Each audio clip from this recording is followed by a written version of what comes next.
12 Spirits of Christmas, Tessa Lamar Novels, Volume 2, written by Kathryn M. Hearst, narrated by Holly Adams. Chapter 46. Tanya came and took Betty away. Despite our protests, neither woman would tell us where they planned to go. The news that Betty would likely change into a wolf under the full moon hadn't rattled Tanya. If anything, it seemed to calm her. I stripped the bed and threw the linens into a garbage bag. The room needed physical and spiritual disinfecting. We shouldn't have let her walk out of here. Bryson waved a sage smudge stick over the bed. Holding her against her will is against the law. Besides, they've probably been through the change with their sons. Considering we had a police officer sleeping in the next room, he had a point. Gavin, are you sure it's clear? He nodded. Like I said 5 minutes ago, I don't smell anything rotten, but I really want to smell him. I smirked, in no mood for the ghost's shenanigans. He smells wonderful, like cedar, sandalwood, and myrrh. What are you saying? Bryson folded his arms. You're such a brat. Gavin superimposed himself on Bryson's arm. Brat-tessa. Brat-tessa. Bryson grinned. You heard him? I'd lost the taunt the ghost game in one turn. Bryson chuckled. I did. You wouldn't laugh if you could see what he's doing to you right now. Gavin's eyes went wide, and he stopped dirty dancing on my man. Oh, my. Who do we have here? Aaron shambled in, scratching the side of his head. Is there coffee? Gavin blew through Aaron, only to return 2 seconds later. You hussy! This house has 2 bedrooms. You had Granny Rip Van Winkle in here, and no blankets on the couch. You slept with both of them? I ignored the question. There's coffee in the kitchen. Aaron looked between Bryson and me. What did I miss? Where's the woman? We woke her, and she bolted. I shot Bryson a dirty look. She wanted to go despite the risks. Bryson grinned. Thanks to Gavin Partridge, Tessa has a new nickname. Brat-tessa. Aaron laughed. Nice. I can't decide which one is sexier. The big one has a certain brute strength. Me, Tarzan, you Jane thing going on. But the cop has that boy next door ride you until you die vibe. No wonder you picked both. I'm not sleeping with them. I'm sleeping beside them. What kind of woman do you think I am? I glanced between Aaron and Bryson's stunned faces and cringed. You should hear the things he's saying. Bryson headed for the door. I'm going to Walmart to pick up a few things for May. Aaron cleared his throat. Give me a minute and I'll go with you. I need a toothbrush. There are extras in the bathroom cabinet. I'd stuck my foot in it this time. He shrugged. I need a couple of other things, too. After the guys left, I sat at the kitchen table picking at a toaster waffle and beating myself up for my big mouth. They couldn't wait to leave after the incident. Even Gavin had abandoned me. If I had to wager, I'd bet he followed them to Walmart. I stood and unceremoniously dumped my waffle down the disposal. Movement in the front yard caught my eye. A brown rabbit hopped through May's mum's, enjoying the brisk morning. A memory of another bunny crossed my mind. Charlie had given me the black and white beauty when I turned 7. I'd named it Mary Lou. Living in the country, we didn't have many neighbors. The rabbit was my best friend. When Darlene came to take me to live with another stepfather, she refused to bring Mary Lou along. 6 months later, when I returned to live with May, Mary Lou was sick. Despite several trips to the vet, her health hadn't improved. Charlie took her into his workshop one afternoon. and she'd made a miraculous recovery. I'd overheard him talking to Dottie later that night, but hadn't understood what he meant when he said, "I know I shouldn't have done it, but there's only so much heartache a little girl can bear." I wiped my eyes, wondering how much a grown woman could bear. "Where are you, Charlie?" Bryson came through the front door with a bag in his hand. He took one look at me and stopped. "What's wrong?" I smiled and shook my head. Smiling with ugly cry face never convinced the other person you weren't upset. "Old memories." "This time of year is hard." He took a step toward me and hesitated. "If I hug you, will it make it worse?" I laughed despite myself. He did know how my mind worked. "Probably." "I'm going to change into shorts. If you need to talk, I'm here." "I'm all right." I shooed him away. I lost myself in the memories of Christmases past. The decorations and presents came and went, but on this land, family remained constant. Even Darlene came every Christmas, regardless of whose arm she hung on. She'd come in the morning and stay until well past dark. Bryson returned wearing an old pair of shorts and a paint-stained shirt. "I'm going to wrestle the tree into May's living room. Are you coming?" "I'll be there in a bit." "Don't be too long." He gave me a quick peck on the lips and headed for the door. I watched him walk up the path through the window. "You love him." Gavin stood beside me at the sink. "I do." "Then why do you let people get under your skin about it?" "Not all people. You have a special gift for making me lose it." "Thanks, but I don't believe that's true." He smiled. "I apologize for this morning." "Thank you." He followed me as I went through the house and tidied up what didn't need tidying.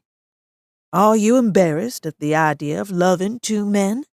"I'm not embarrassed, and it's not an idea. I'm in love with them. Both of them." As if to prove my point, I pulled Aaron's clothes out of the dryer and hung them in the closet. "Then what's the problem?" I turned to him and sighed. Of all the people in my life, Gavin was the one person who couldn't blab my secrets. "People will judge us." "Who cares what people think? If you're happy and they're happy, go for it." "I care, and it's not that simple.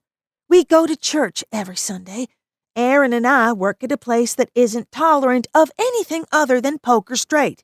"It's no one's business what you do behind closed doors." I punched the throw pillow a few times and tossed it on the couch.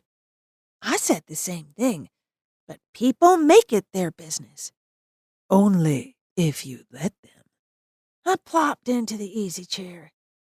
"Gavin, exactly how do these relationships work without someone getting hurt?" "There aren't any rules. Each arrangement is different. You have to decide what works for you and be honest with them. This can't be about you going along with something because you don't want to hurt their feelings." That's what scares me. I don't know what works. How do I know what to do or not do if there are no rules?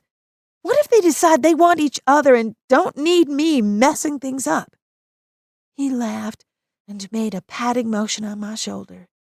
"There's always a risk, even when there are only two people. You have to trust your partners and have faith it will work out." I'm trying.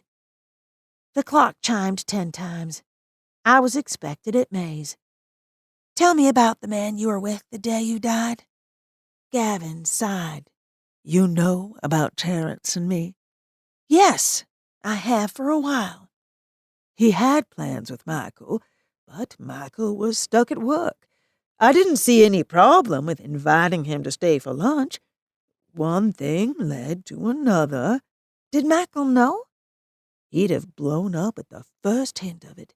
He and Terrence were friends. That's how Michael and I met. He and Terry lived next door to each other." I thought the house was yours. Gavin nodded. Terry and I dated for a while, and I moved in. When he went to Vegas, I bought his house. And I thought my life was complicated. I smiled until I glanced at the clock. I need to go to my great-grandmother's. You're welcome to come if you promise not to tease too much. Thank you, but my work here is done. I'm going to sit with Michael. Is he holding up okay? I'd thought about visiting him, but didn't know if it broke protocol or if he'd want to see me. He's strong. He'll come through this. Promise me when this is over, you'll tell him about our time together. Of course. I walked the paths between the houses, thinking about what Gavin said. He was right.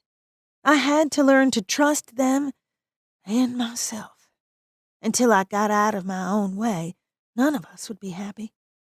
I slipped in the kitchen door and into a house full of laughter. My men sat on the floor in May's living room like grade schoolers, a strand of half-lit lights around each of them. They joked while doing one of the most frustrating tasks of the holidays, finding the dead bulb.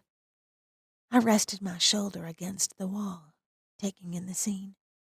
Dottie and May sorted decorations. When they found a special ornament, one that held memories of time, place, or person, they stopped and shared the story with a lift in their voices that spoke of love. There she is. May navigated the mess on the floor and embraced me. I leaned down to hear her whispered words. I missed you. She patted my back. I hugged her tight. I missed you too. I'm so sorry I spoiled Thanksgiving. It's forgiven and forgotten. She grinned. Your momma came by the other day, crying and carrying on. She'll likely never change, but we don't have to stoop to her level, do we? No, ma'am. She swatted my backside. Good. Now, go in the kitchen and mix up a big batch of cookie dough. Do you remember the recipe? You're not going to help me? She shook her head. I think it's time you learned to cook. It seems to me you have a couple of men to take care of. I stamped down the instinct to protest or make excuses. I wouldn't deny my feelings for them. I guess I do. Bryson chuckled. I do most of the cooking. That's your choice, but Lil Miss Tessa needs to know how. May wiggled her brows. I don't know why I didn't think of that nickname years ago. Oh, no, not you too. I laughed and walked into the kitchen. May had gathered the ingredients and set the mixing bowl on the counter. I knew the recipe by heart after assisting her more times than I could count. Aaron stepped behind me and rested his chin on my shoulder. Need some help? Aren't you on Christmas light duty? Bryson's working on the last strand. I grinned, thinking I'd give him my least favorite chore. Go through the pecans and make sure there aren't any shells, then chop them into small pieces. His eyes grew misty and he turned his head. That was my job every Christmas before my parents died. Oh. I raised on tiptoe and kissed his cheek. Would you rather do something else? No, it's fine. It's just funny you asked. That's the wonderful thing about Christmas. Every year you do the same things while reminiscing about doing them in years past. One Christmas, many years from now, you'll be shelling pecans and remember this conversation.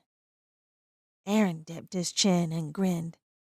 I thought you hated Christmas.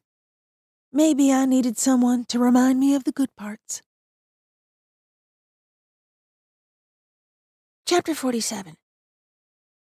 A Christmas movie marathon played on the television as we put the star on May's tree. I had a dozen cookies and a gallon of chocolate milk rumbling in my stomach. The oven, still in use, warmed the house and filled it with the scent of home. Life was good. I'm ready for a nap. Aaron yawned and reached for another oatmeal cookie.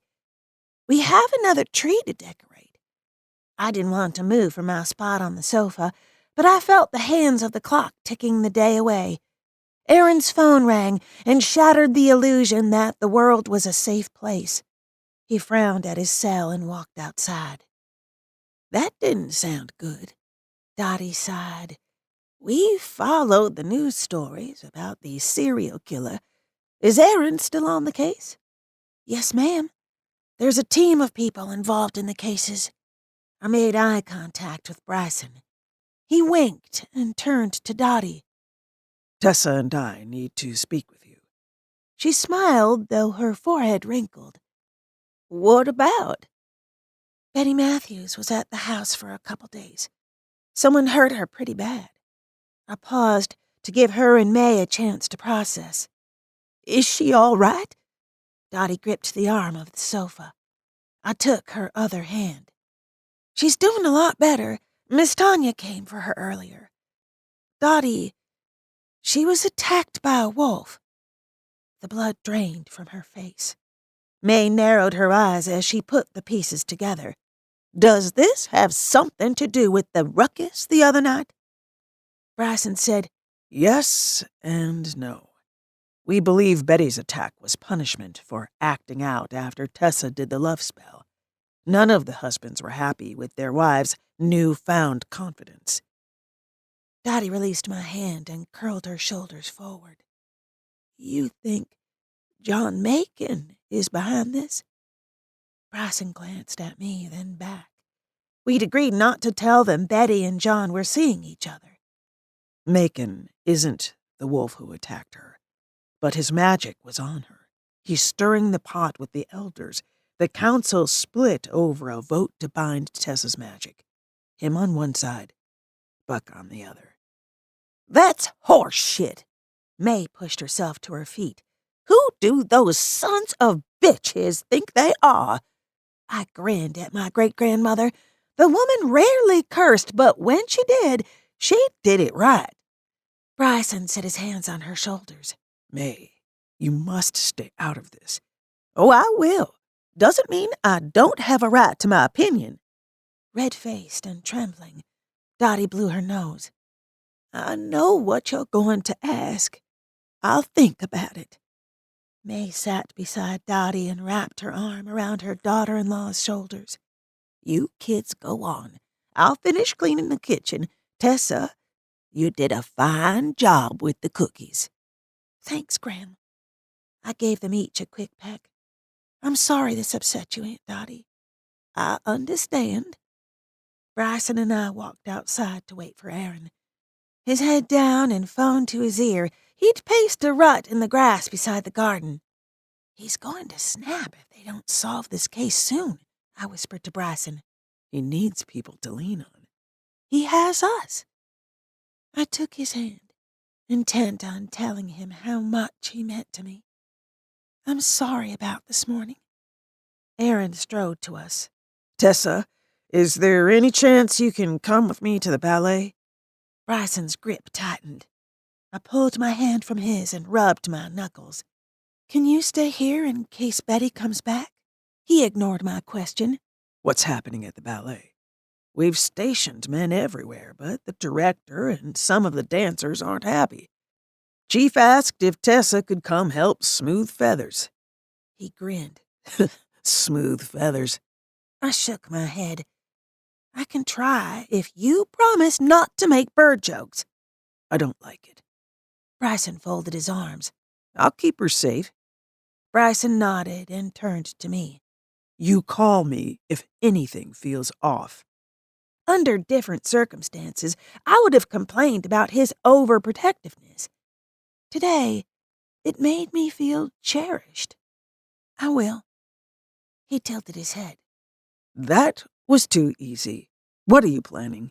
Nothing. Honestly, can't I appreciate the fact that you two care about me? Uh-huh. Aaron rubbed his chin. Like I said, I'll keep an eye on her.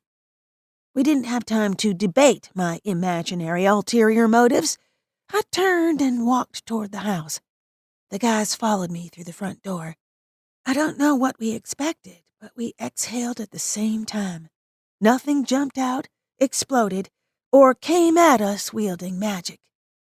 Do you have a suit here? These people are high cotton, Aaron said. You've spent too much time with May. I laughed and went to my room to change. In Haley's hand-me-downs, I found a black jacket and slacks. The pants fit tight in the hips and pulled at my feet. Nothing a pair of heels won't cure. I pulled my hair into a messy bun and applied some makeup. Aaron knocked on the door. Are you ready? I have to stop by my place for clothes. Check Bryson's closet, I called to him as I applied eyeliner. Aaron yelled from the hall. You did my laundry? I reached for the mascara. Yes, dear. Almost ready? We have to go. I sighed and hung my head, seeing the downside of living with two men. 2 minutes, please. Chapter 48. Aaron hadn't exaggerated when he'd described the people at the ballet as high cotton. The man speaking to me wore shoes that cost more than my entire wardrobe before the fire. I kept my spine straight and shoulders back as I explained the situation for the third time. Mr. Blackwell, I understand your concern. It's unusual to have police officers in a practice studio. However, we are aware of a credible threat to your dancers. We fell behind with the production after the last time there was a credible threat. As you know, the police were wrong. A distracted dancer is at risk for injury. Do you wish to be responsible for ending someone's career? Of course not. Preventing the murder of 9 dancers should take priority, but as he'd reminded me, the show must go on. Miss Lamar, you're welcome to sit in on the practice, provided you are quiet and turn off your cell phone. He sat back and steepled his fingers. Thank you, if you'll allow the police to guard every means of egress. Done. That was easy. I stood and smoothed my pants over my hips. He curled his lips into a snarled smile. Make sure you turn off anything that can ring, ding, vibrate, or crash. I will, thank you. Just out of curiosity, how long is practice? We have 2 groups, 6 hours each, 6 days per week. Longer today due to the delays in our schedule. This time he smiled. Since you're getting a late start, you'll be joining the second group in progress in Studio A. Be here tomorrow morning at 7. Tell the receptionist you need a pass to Studio D on the 2nd floor. I'm surprised the organizers are moving forward with the event, given everything that's happened. We don't believe the media hype and refuse to allow these unfortunate incidents to tarnish Orlando's reputation. He guided me down the hall to where Aaron and the other detectives waited. Enjoy practice, Miss Lamar. Aaron turned as Mr. Blackwell walked back toward his office. Well? He agreed to allow me to sit in on the practice sessions. You can station officers at the exits. Aaron and Samuels exchanged a look. What did I miss? Aaron pulled me aside and whispered, If the shooter follows the same pattern, the attempt will happen tomorrow. We have people in position monitoring the building inside and out. I nodded, not liking where this would end. You're using the dancers as bait? He shook his head. No one will get into that studio, but this is our best chance of catching him. Or them. Yes, or them. We have some ideas of the next 3 targets, but nothing as clear as this. I understand. I wanted him to hug me and tell me everything would be all right, but we stood in a lobby crowded with our co-workers. Come here. He put his hand on the small of my back and led me to a side exit. We stood in the shadowed alcove, staring at each other for 3 heartbeats, before Aaron pushed me against the wall and pressed his lips to mine. He poured his frustration into the kiss, overwhelming me. I wrapped my arms around him to anchor myself. Aaron slid his hand beneath my shirt and massaged my breast. Months of frustration from telling ourselves the other was off limits melted in the space between us. I opened my eyes to flashing lights and shouts. Son of a bitch! Aaron shielded me from the cameras as he pushed me inside the building. I tucked my shirt in and tried to smooth my hair. Nothing I could say would change what would happen if the press shared pictures of us making out while here on official police business. They couldn't have caught our faces, he whispered. Chief's warning replayed in my head. I should get to the practice studio. I'm already late. He sighed. I'll be close, and there'll be officers nearby. If you see anything, flag someone down. Got it. I'm sorry. I knew the media was outside. I should have been more careful. I couldn't talk about it. Not yet. I'd lost one job because the press named me as a psychic. I knew how these things ended. Badly.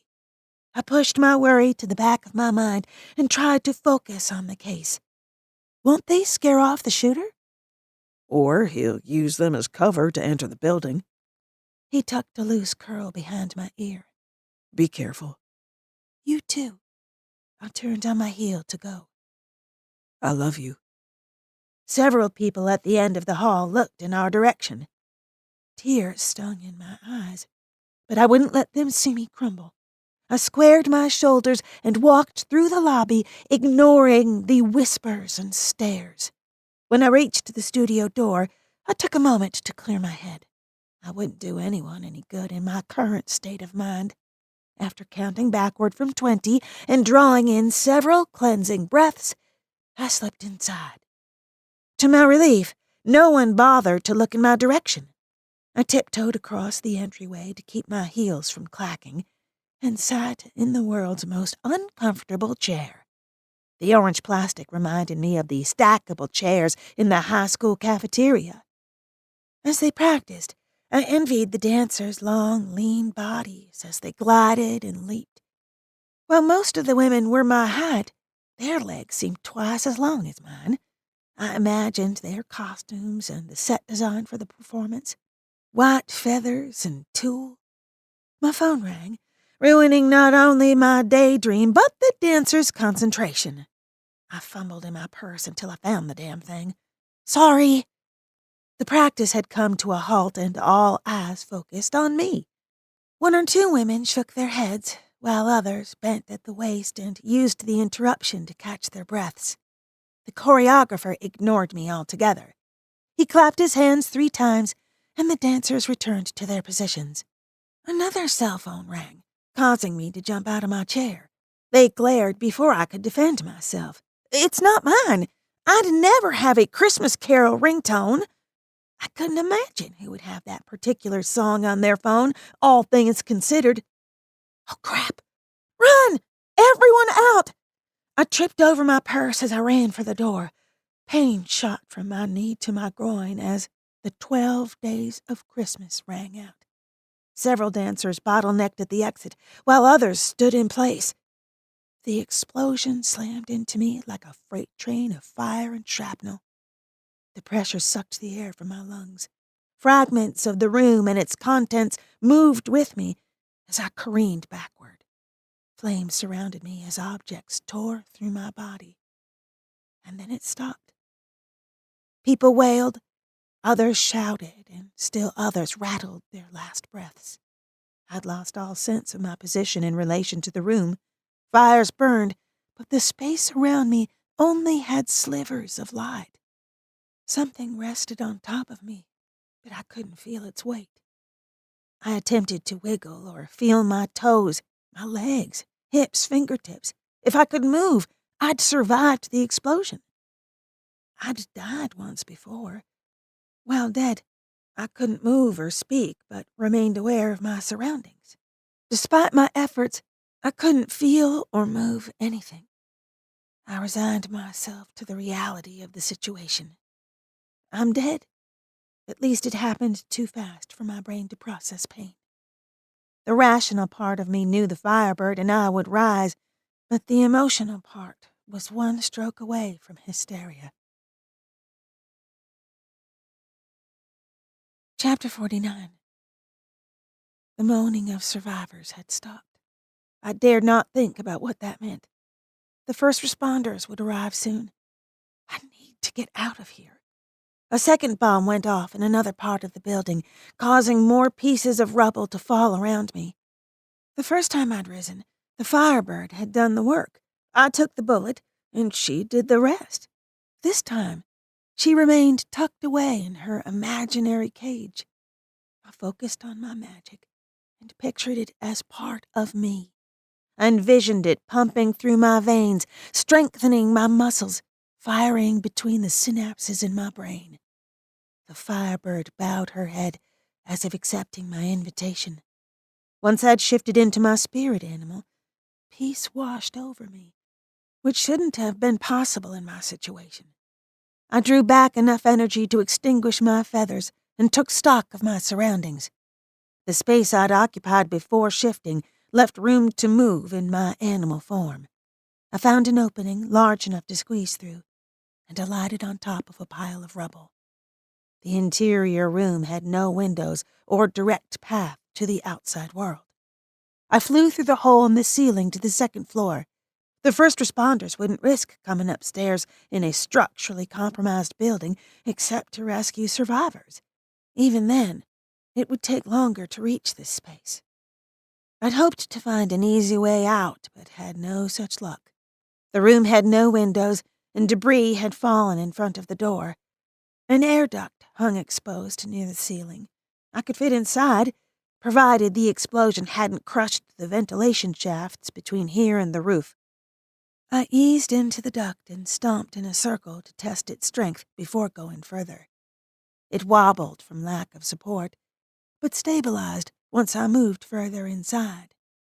With limited knowledge of the building, making decisions at splits in the ducts was little more than a crapshoot. After hitting a couple of dead ends and wandering in circles, I learned to scratch the walls each time I reached a turn. Acrid smoke from an electrical fire forced me to backtrack from what I believed was the eastern edge of the building. Each time I doubted my ability to escape or feared the dark path ahead, I drew magic from the firebird. Her determination pushed me forward. I moved into a wider duct and came upon blast damage. I'd either walked in a circle, or this was the site of the second explosion.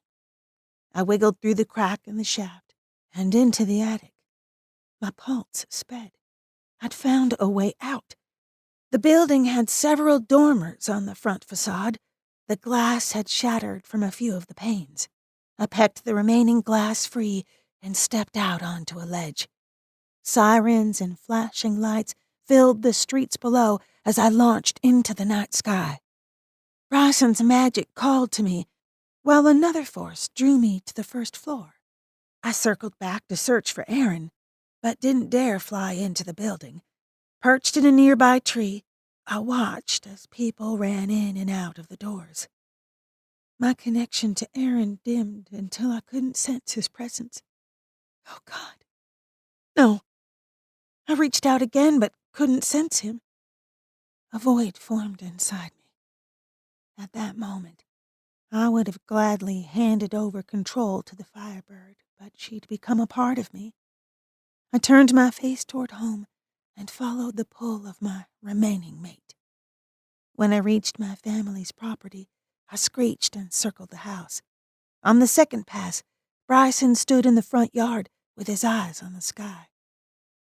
I landed at his feet and shifted to human form.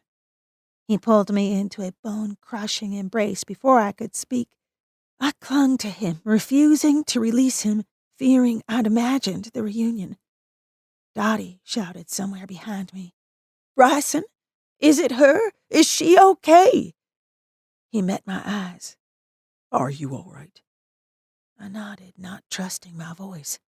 Bryson needed to hear about Aaron, but I couldn't form the words. "Where's Aaron?" I lowered my eyes and shook my head. Bryson took a step back, as if to catch his balance. Without a word, He scooped me into his arms and carried me toward the house. May and Dottie met us on the porch, their frightened expressions softening when they saw me. "I'm okay." I touched his face as he walked through the front door. "I'm not." He glanced at the ladies. "We need a minute." Bryson took me to his room and set me on the bed. He dropped to his knees, searching my eyes. "I felt you die." I was in the studio when it happened. The time before the explosion seemed like years before. A haze of shock and self-protection prevented the memories from overwhelming me. Bryson wrapped his arms around my waist and rested his head in my lap. His shoulders shook with silent sobs. I leaned over him, running my fingers through his hair until he stilled. "We should go speak to May and Dottie," he whispered. "Aaron's..." The hollow inside me widened as I said his name. "Are you sure? Where was he when the bomb went off?" I don't know." My throat constricted and stars shot across my peripheral vision. The trembling started in my fingers and traveled through my entire body. "I'm going to be sick." Bryson eased my head between my knees. "Easy, babe. Breathe. Nice and slow." I searched my memory for the last thing Aaron said to me. Had he told me where he'd be? I hadn't been in the studio long before it happened. How long? Could he have left the building? Would he have left me there? I couldn't remember. "We need to get you dressed." He pulled away. I stayed in the same position until Bryson returned. My body had numbed to the point I couldn't lift my arms, but my mind refused to still. Bits and pieces of memories came back to me, things I'd rather had stayed buried in my subconscious forever. I didn't say it back. Bryson helped me to stand and tugged a pair of sweats over my hips. "Say what, sweetheart?" I was angry about the cameras and embarrassed that people heard him. He told me he loved me. I didn't say it back. Bryson took me by the shoulders. "Listen to me. Unless we hear otherwise, Aaron's alive and well, working." I felt drawn to him, but it stopped. I couldn't feel him. I was outside the building, and his energy vanished. He's gone. Bryson's face fell as my words sunk in. "You're in shock. A lot going on. He could have closed you out, focused on work, and shut down." I couldn't think or feel anything. The initial adrenaline rush that had fueled my escape faded until the effort to remain upright became too much. I need to sleep. "May and Dottie are worried." I can't talk to them. Not tonight. "You don't have to talk, but you should be with your family." He took my hand and led me into the living room. Dottie and May stood and embraced me. Their warmth melted the icy fear that had formed around my heart. I regretted leaving the solitude of the bedroom as the numbness gave way to heartache once again. "I'll call Aaron," Bryson said. The ladies sat me on the couch and covered me with my favorite quilt. "Did you see what happened?" May brushed my hair from my face. "Yes, but I can't." "Of course." She motioned to the television. I leaned forward as a live shot from the blast site filled the screen. "No, leave it on." We sat in silence as the reporters repeated the same nonsense about the Christmas killer, unknown fatalities, and outrage that the mayor refused to cancel the event. Images of first responders, the damaged building, and a growing crowd of spectators replayed in random order. Bryson's phone rang, and I grabbed it before he had the chance. A cacophony of noise came through the line. "Bryson, can you hear me?" Aaron shouted over the noise. "Tessa, she's gone. We found pieces of her purse." I sobbed into the phone. "Aaron, it's me. I'm all right. Aaron, can you hear me?" Dottie took May's hand, and Bryson leaned his head back and wiped his eyes.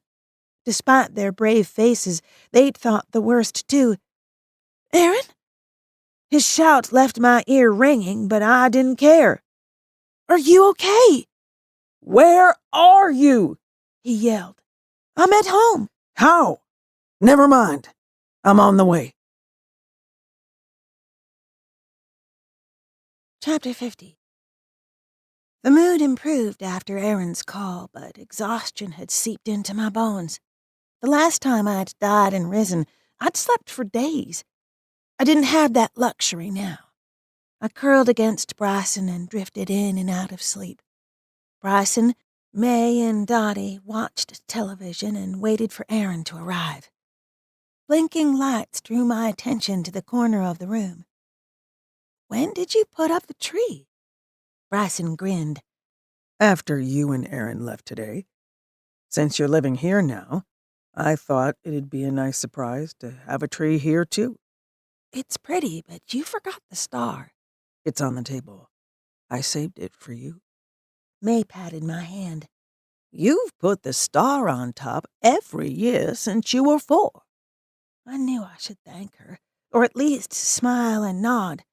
But no matter how hard I tried, I couldn't speak past the lump in my throat. Headlights flashed through the front windows. We were all on our feet before the car door closed. I hit the porch and leaped down the stairs with Bryson right behind me. Dust covered Aaron from head to toe. He had cuts on his face and blood stains on his clothes. I stopped short, unsure of his injuries. He stumbled as he closed the distance and embraced me. I thought I'd lost you. He wept into my hair. I thought the same about you." He pulled me back and looked me over, then motioned to Bryson. Get in here. Bryson joined us in a massive hug that left us all laughing through tears.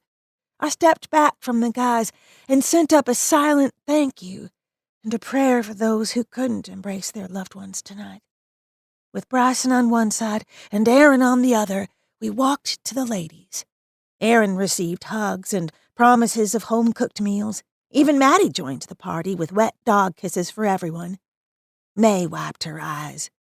It's past my bedtime. Come on, Maddie. Mine too. Dottie gave me one last hug. Take care of each other. Always. Bryson led the way back to the house. I need a shower. Aaron frowned at himself. We all do. The dust on my face from hugging him had mixed with tears and formed a crusty residue. I'd take that as an invitation if the bathroom was bigger and had a shower curtain. Aaron chuckled. I bought a new one today. Bryson went teary-eyed and hugged him again. You go first, Aaron. I curled into my favorite corner of the couch. Are you okay? They asked. I'm bushed. A blonde news anchor with collagen-injected lips and too much makeup smirked into the camera. The video they chose to show included Aaron and I making out in the background. This is footage from moments before the explosion. As you can see, news crews and bystanders surrounded the building when the explosions happened. We have confirmed injuries and one fatality outside. Aaron dipped his chin and muttered a few choice curse words. I shook my head. Whatever faith I had in the news media vanished. Of all the footage they could have played, that's what they picked? Bryson glanced from the television to me. We've survived worse. I grabbed the remote and stabbed the power button. When? At the station. He patted my leg. Cheer up. They only caught the 2 of you this time. Aaron sighed. I ran my hands through my hair, resisting the urge to yank it from my scalp. How can Bryson be so lackadaisical about this? It's not funny. I could lose my job and Aaron could face disciplinary charges. I turned to Aaron for backup, and the words died on my tongue. He stared, as if trying to determine how to get rid of a body. Bryson didn't notice the change in Aaron's expression. You can't see either of your faces. Stop borrowing. I didn't see you leave the studio. Aaron continued to stare with haunted eyes. Where did you go? The bathroom? You don't have a scratch on you. It took me a moment to shift gears and understand his questions. I'd expected them earlier. When he hadn't asked, I assumed he'd let it go. Aaron, The mood in the room went from bad to worse. The blood drained from my face as it hit me. Aaron had no idea what the firebird could do. He knew the basics, but we'd avoided telling him the details. Bryson clamped his hand on Aaron's shoulder. Go get cleaned up, then we'll talk. This has something to do with magic? He looked between us, then shook his head. Of course it does. When I'm finished, we will talk about it. All of it. I'll tell you everything. I forced a smile, hating that I'd end up lying either outright or by omission. I waited until the water ran in the bathroom before turning to Bryson. The shock is wearing off, and he's angry. He sat beside me and leaned forward, placing his elbows on his knees. I know. I want to tell him everything. We can't, Tessa. He deserves the truth. I'm tired of lying. I pulled my knees to my chest to make myself as small as I felt. I've had enough of all of it. Bryson lowered his voice to a whisper. How do you think he'll handle knowing we age differently than he does? Or that we are the last of our kind? How about not being human? Don't you think it'll come out? If he's really the missing piece to our puzzle, he needs to know. The enormity of the situation struck me. This knowledge came with risks. Aaron already knew more than he should. On the other hand, we risked losing him later if he learned we kept more secrets. Now is not the time. These things need to be discussed with clear heads. I sighed and rested my head against the back of the sofa.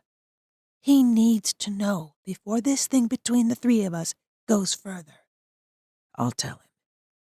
Bryson turned toward me. You still intend to give up your magic? I think so, but I'm taking my time with the decision. He slid his arm around my shoulders and pulled me against himself. Tessa. Aaron walked into the room and paused. You two need a minute? Bryson shook his head. We're good. Have a seat. Bruises had formed on the left side of Aaron's face, along with a nasty abrasion on his cheekbone. His chest and arms resembled a patchwork quilt of cuts and scrapes. He crossed the room with a slight limp and eased into the chair beside me. Did you leave the studio? My concern for him gave my inner coward a possible out. Did EMS look over you before you left? Aaron tucked his hands against his sides and glared. They had their hands full. I'm fine. Tell me what happened. Let me take care of the bigger cuts and your leg. Why are you limping? I reached for his hand and frowned. His hands looked like he'd dragged them over gravel for miles. What happened to your fingers? I helped dig through what was left of the studio to find you. His voice rose as he pulled his hand away. We found pieces of your clothes and purse. I nodded, unable to speak past the lump in my throat. Let's go easy on each other. It's been a hell of a night, Bryson said. I'd like some answers. Aaron glanced between us. Bryson started to protest, but I put my hand on his thigh. I couldn't look Aaron in the eye, but I owed him an explanation. Do you remember when I was shot in the chest? Yes. The bullet pierced my heart. I died that day. It was the first time I shifted. He nodded. So you're a shifter. I knew that. I shook my head. No, we are... Tessa. Bryson shot me a weary look. He has to know. Bryson nodded. We're Nunnehi. Shifters are human. Aaron stared at us with a blank expression. You're telling me you aren't human? I forced a smile. Everything works like a human, but we don't age the same, and our magic is like an extra organ. It's part of us. You age differently? Like a vampire? Am I going to get old while the two of you stay young? Aaron's voice rose. Bryson shook his head. You're going to age slower with my magic, and you may have inherited some of our other abilities. Aaron, it'll be okay. I reached for him. You expect me to believe this shit when everything you've told me has been a lie? He jerked away and gritted his teeth. Exactly what happened in the studio tonight. A cell triggered the explosion. I died in the blast, but the firebird rose. I flew into an air duct, managed to get into the attic and out a window. Once outside, I came here. You couldn't have let me know you were okay. His expression hardened. It would have raised too many questions, and I couldn't sense your energy. I thought... Bryson interrupted. I called you several times. Aaron glared. You knew she survived? Not until she came home. I called to tell you there was a chance she'd shift. Yeah, well, I was busy looking for pieces of her under piles of rubble. He stood and limped toward the door. I'm going home. Aaron, wait. I jumped to my feet and blocked his path. Please stay. I know it's a lot to take in, but...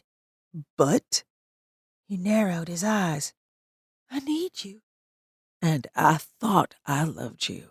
But I don't know you, do I? Either of you. I only know what you two decided to share. Chapter 51. After Aaron left, I turned to Bryson.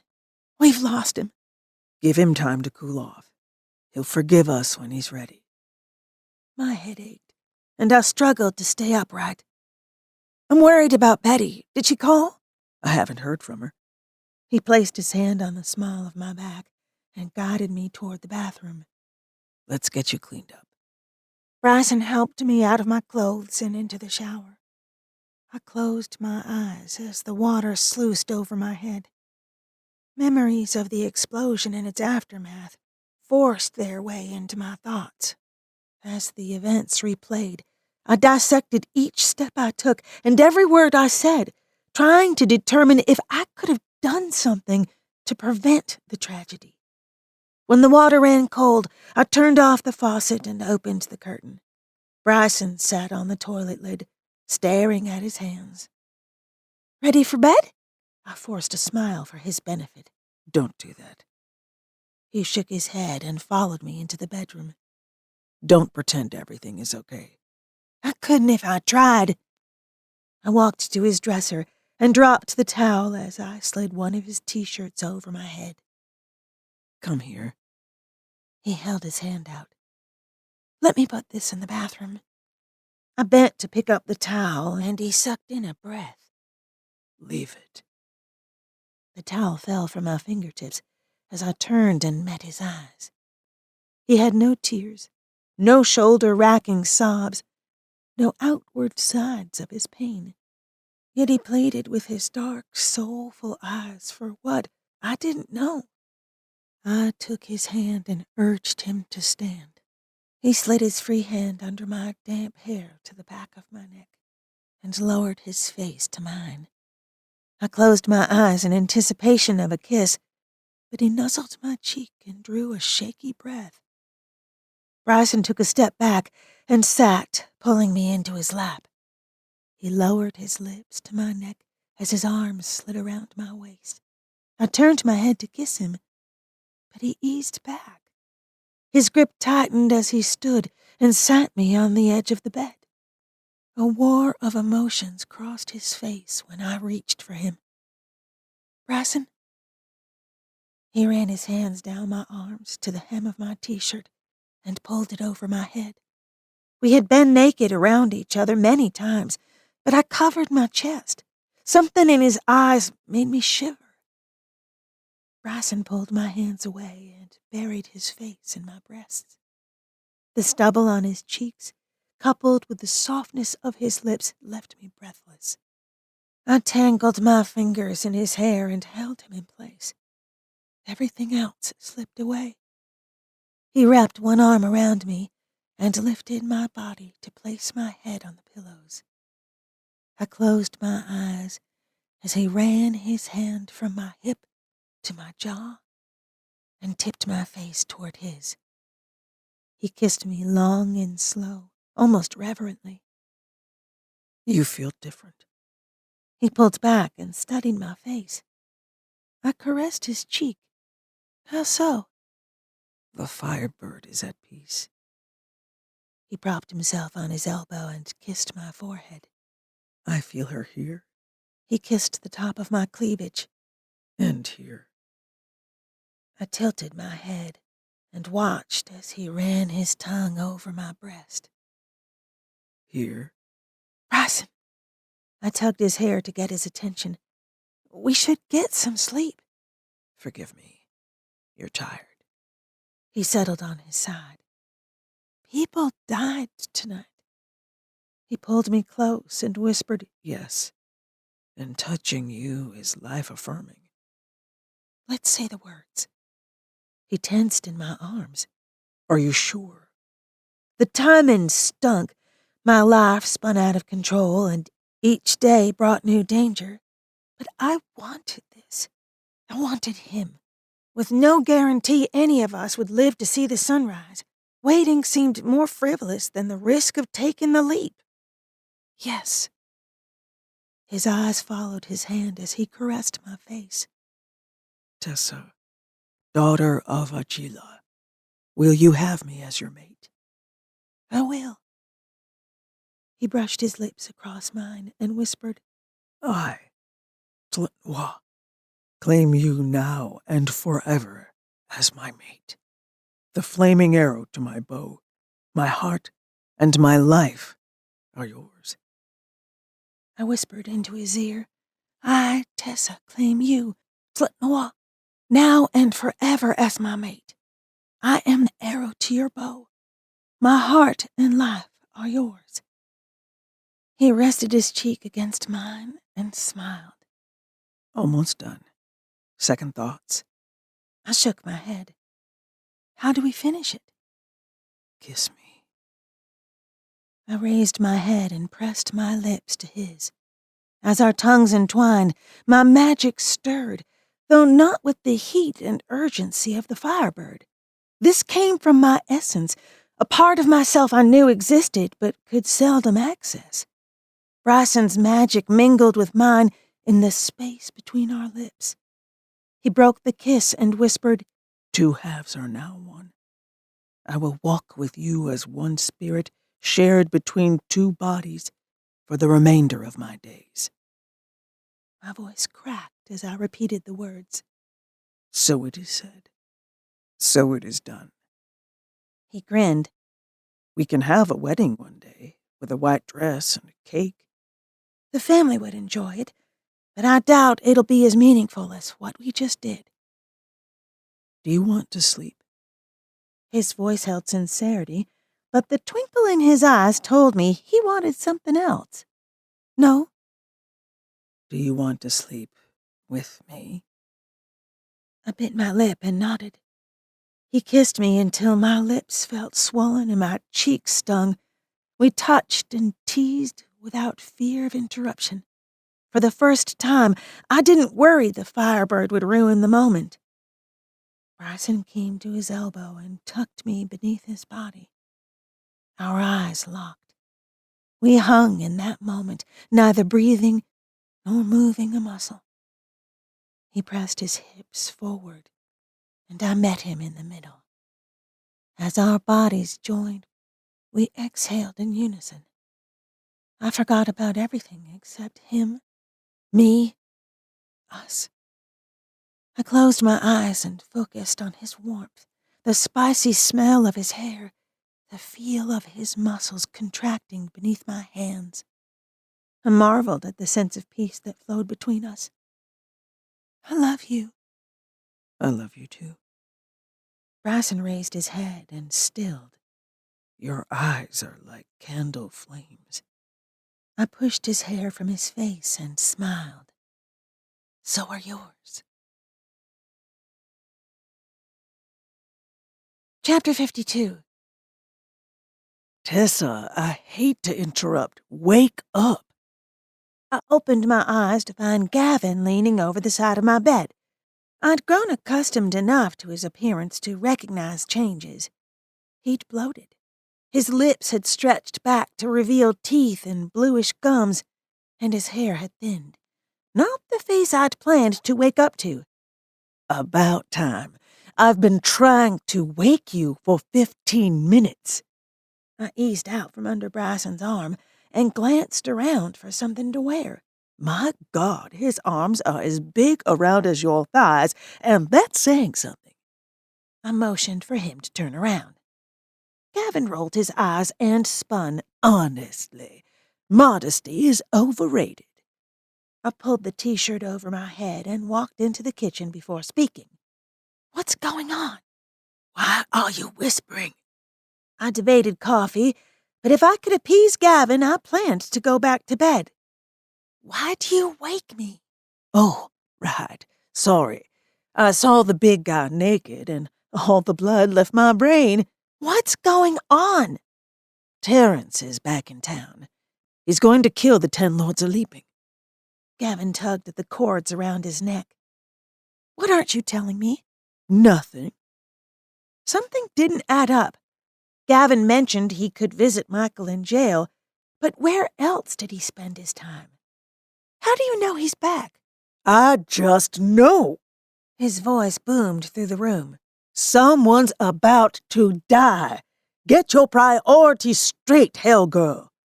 Who's the target? I'll call Aaron. I looked around for my phone. Good luck, honey. I believe your phone blew up with my swans yesterday. Gavin's impudence hadn't changed, but the humor had left his voice. By the way, why didn't you mention you could rise from the dead? How do you know about that? Have you been spying on me? Please, don't flatter yourself. I followed Terry to watch the fireworks. I didn't need a reminder of the explosion, nor did I need a hard time from a spirit. I turned and caught him frowning at a family photo. Are you all right? He met my gaze. I feel like I'm forgetting something important about my life. Let's focus on one thing at a time. Who's the next victim? After I call Aaron, you and I can talk. Maybe I can help you remember. I went into the bedroom and returned with Bryson's phone. Dennis Lords. The basketball player? He's not directly involved with the event, but Terry's had it in for the Orlando Magic since 2009 when they beat the Cavs in the playoffs. Are you sure? Yes, I heard it with my own ears. Dennis Lords, the number 10 draft pick last year. 10 Lords a Leaping. He's scheduled to hand out toys at the Children's Hospital at 10:30. Terry and his wise guy plan to do it there. Gavin paced the room. The clock in the hall read 9. We had an hour before the Orlando Magic's star draft pick ended up on Gavin's roster. I dialed Aaron's number. Voicemail. Thinking he might not recognize the number and pick up, I called him again from the house phone. No answer. Damn it! I scrolled through Bryson's contacts and found Samuel's info. Yeah? Sleep thickened his voice. Hi, it's Tessa. Don't hang up. My heart thudded against my ribcage. Dennis Lords is the next target. He's making an appearance 10 this morning at the Children's Hospital. You're alive. How? Muffled sounds came through the line. Birds with flaming wings rise from the ashes. The minute hand ticked. He sniffled, exhaled, and sniffled again. I couldn't pull Aaron out of there last night. Then he up and disappeared. He's not answering his phone. He was here but went home. More minutes passed, time that the police needed to get to the hospital. Samuels, Dennis Lords will be dead in less than an hour if we don't stop them. Lords is at the Children's Hospital giving out toys. I'm on it. He sighed. I'm glad you're okay. Thanks. We'll talk later. I disconnected and prayed the police would arrive in time. Bryson walked into the room. Let's go. You heard that? Enough of it. He motioned to the back door. Any other time I'd insisted we rush into danger, he'd refused. You never cease to surprise me. We fly, find the guy, and follow him back to wherever he's going. That's it. He set his jaw. And we stick together. Whatever you're going to do, I suggest you do it. Daylight's a-wasting, Gavin said. As we hurried to the back door, my magic rose to the surface. I took one step into the yard and shifted. No flames, no struggle. 1 second I was human, the next I soared. Bryson laughed before he shifted and joined me. Flying with him felt natural, now that the firebird and I shared control. I navigated and she flew, but we both kept an eye on Bryson. The medical complex consisted of 3 hospitals, several smaller buildings, and parking garages. The children's hospital sat in the center of the campus, with a roundabout circling the building. Most people accessed the hospital via the pedestrian bridges connecting the parking garages to the facilities. Bryson and I circled the building low enough to keep an eye on the glass-covered walkways. Shortly after we arrived, police cruisers moved into position and blocked traffic from entering the roundabout. People slowed at the ends of the walkways, and I assumed officers had taken up positions at the entrances to the building. A popping noise caught my attention. The people in the tunnels ran for the garages, while others spilled onto the sidewalks surrounding the building. Bryson called to me, dipped his beak, and dove low. I stayed at my current altitude and kept a wider view of the area. A blond male, dressed in light blue scrubs, broke from the flow of foot traffic and headed down a sidewalk between 2 buildings. I searched the crowd for others in the same color scrubs and found only one. I dipped down and trailed the blonde. The man walked as if he'd taken a break to enjoy the sunshine. He cut across a grassy area behind the main hospital and into a parking lot. I caught an updraft and flew higher in hopes of Bryson seeing me and following. I had no doubt I'd found Terrence Pierce. Terry slid into the driver's seat of a dark sedan and headed south. I followed as he navigated the crowded streets of downtown Orlando. He circled the damaged building housing the ballet and drove east into a residential section of the city. I alighted on a tree branch outside a large house and waited as he let himself inside. Sometime later, a second dark sedan pulled into the driveway. The man from the sketch looked up at me in the tree and smiled. He couldn't know I was anything more than a bird, but looking into the eyes of a killer sent chills down my spine. Chapter 53. Bryson met me on my flight back to the house. The sun had almost set when we shifted to human form. I'd never spent that many hours as my spirit animal in one stretch. I'd expected to be exhausted, but I felt as if I'd had 3 cups of coffee after a good night's sleep. He grabbed my discarded T-shirt from the grass. Where did you go? The playfulness in his voice surprised me. I followed Pierce to a house in Orlando. You're in a good mood? I'm proud of you. Why? I slid my arms around him. You have much more control over your magic. Last night? Today? He cupped my bare bottom and bent to kiss me. Hold that thought. I need to call Aaron. I stepped away and pulled the shirt over my head. What happened at the hospital? No idea. I went inside and dialed Aaron's number. He's not answering. Give him time. Call Samuels.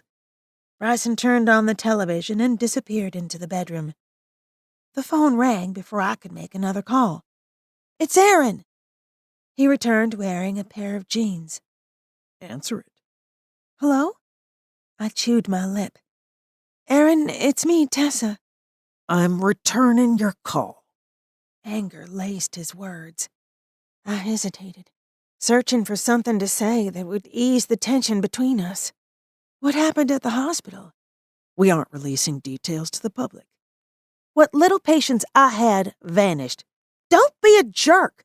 I'm the one who called in the tip. What happened? He disconnected. I growled and pulled my arm back, preparing to launch the phone into the wall. Bryson grabbed my wrist and took it from my hand. It's the only one we have left. Write down the address, and I'll pass it along to Samuels.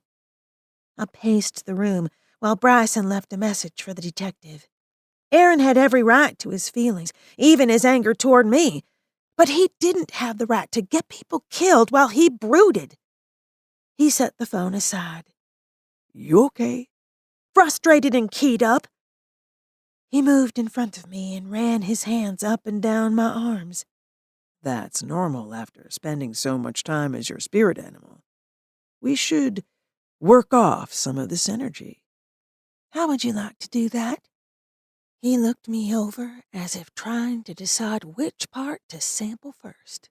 On every flat surface in the house. This side of you is going to take a little getting used to.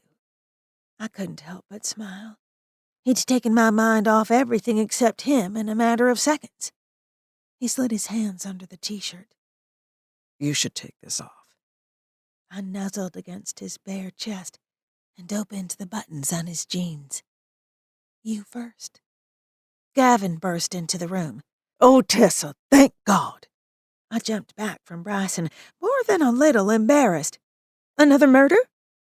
The ghost stared at my mate while he spoke to me. No, not that I'm aware of. It's Michael. He isn't in his jail cell. I closed my eyes and counted to 10, then to 20 for good measure. He could have had an arraignment or a visitor. Everything okay? Bryson reached for my hand. I didn't think of that. Did you stop, Terry? Gavin's back. I glanced back at Bryson, then turned to the ghost. I followed Terry to the place he's staying. I gave the police the address. Bryson turned and went into the bedroom. Gavin smirked. I could have given you the address. Did you save Dennis Lords? I don't know what happened to Lords. What do you mean you knew the address? I ran through my list of spells for something to solidify a ghost long enough for me to kill him. Gavin groaned. I followed him to a house earlier. Where do you think I heard them talking about Lords? I'll be back. Let me go check Central Receiving for a 6'7" basketball player. Information that would have been nice to have. I cursed under my breath as I walked into the bedroom. Bryson raised a brow, but before he could ask, someone knocked on the front door. Stay here. I'll get it. I plopped on the bed, debating running away with Bryson for a few weeks. May would strangle us for missing Christmas, but it'd be worth it for some uninterrupted time with him. A female voice carried from the front room, high-pitched and frantic. Betty. Bryson patted her back while she sobbed into his shoulder. You'll be safe here. I don't want to put you and Tessa out, but I don't know where else to hide. She pulled away and blew her nose. Her face looked like she'd auditioned for a zombie movie, swollen and discolored. I'll heal the worst of the damage. Bryson eased back and inspected her wounds. No, thank you. It looks worse than it is. Who did this? I stepped further into the room. The firebird stirred at the scent of blood as my frustration morphed into something darker. My husband, Jed. Her shoulders slumped. Did you see Macon? The words tumbled out of my mouth before I considered her feelings. No. I called him, but he refused to see me. I was hiding at Tanya's when Jed found me. Bryson met my eyes and shook his head a half an inch. Where's Tanya now? Betty sighed. She's waiting in the car. I'll go get her. He turned and walked out the door. How many seconds would it take him to walk from the porch to the car? 10? 20? 25 seconds of peace and quiet with a defined purpose, and no one staring at him with expectant eyes. I would have given my right arm to trade places with him. I turned to Betty and smiled. I put fresh sheets on the bed after you left. It's too small for both of you, but the couch folds out. Chapter 54. Bryson, Tanya, Betty, and I sat in the living room watching the news coverage of the attempt on Dennis Lord's life. The press speculated about what would happen now that the Christmas killer's 10th victim had survived. The basketball player had refused to comment. A spokesperson for the Magic said Mr. Lords was resting in an undisclosed location. She's lying. I leaned closer to the TV and rewound the broadcast. Watch how her eyes water and she shakes her head. It's a classic tell. Wonder what about? Bryson pulled me in front of him and massaged my shoulders. I don't know. Maybe they don't want to cause more hysteria. I glanced at the women. They hadn't looked away from the television, but I found it impossible to relax as his fingers pressed into my knotted muscles. He leaned forward and whispered into my ear. I need to go out for about an hour. I tried to turn, but he kept me in place. Why? It's the wrong time of year to ask questions. Christmas was a week away, and we were no closer to finding resolution with the murders, the elders, or Aaron. It doesn't feel like Christmas. It will. He kissed my cheek and scooted me out of the way so he could stand. Want me to grab some food on the way back? My stomach answered with a growl. I'll take that as a yes. He pulled on his boots and grabbed his jacket. I'm taking the cell. Do you know the number? Yes. I stood and gave him a quick kiss. Tanya smiled. Drive safe. Betty didn't seem to notice anything, including the television. I'll be back soon. He shook his head and walked out the door. He'd lied. Part of me wanted to chase him down and ask why, but it was Christmas, the season for fibs. Plus, with Bryson out of the house, I had work to do. I stood and stretched. Make yourselves at home. I have some presents to wrap in the bedroom. Thank you, Tessa. Don't worry about us. We'll be all right out here. Tanya took the remote and scrolled through the channels. I hurried into the office and gathered the sage, healing herbs, Charlie's cedar box of keepsakes, and 3 white candles. The large container of salt from the kitchen and lavender oil from the bathroom completed the ingredients for my ritual. I sat on the floor in the master bedroom and placed the wooden box in front of me. Someone knocked on the front door. A tendril of fear wrapped around my throat until May called my name. I threw the quilt over the mess and went into the living room. May glanced at Betty and Tanya and walked into the kitchen, wringing her hands. Have you heard from your mama? Darlene? No.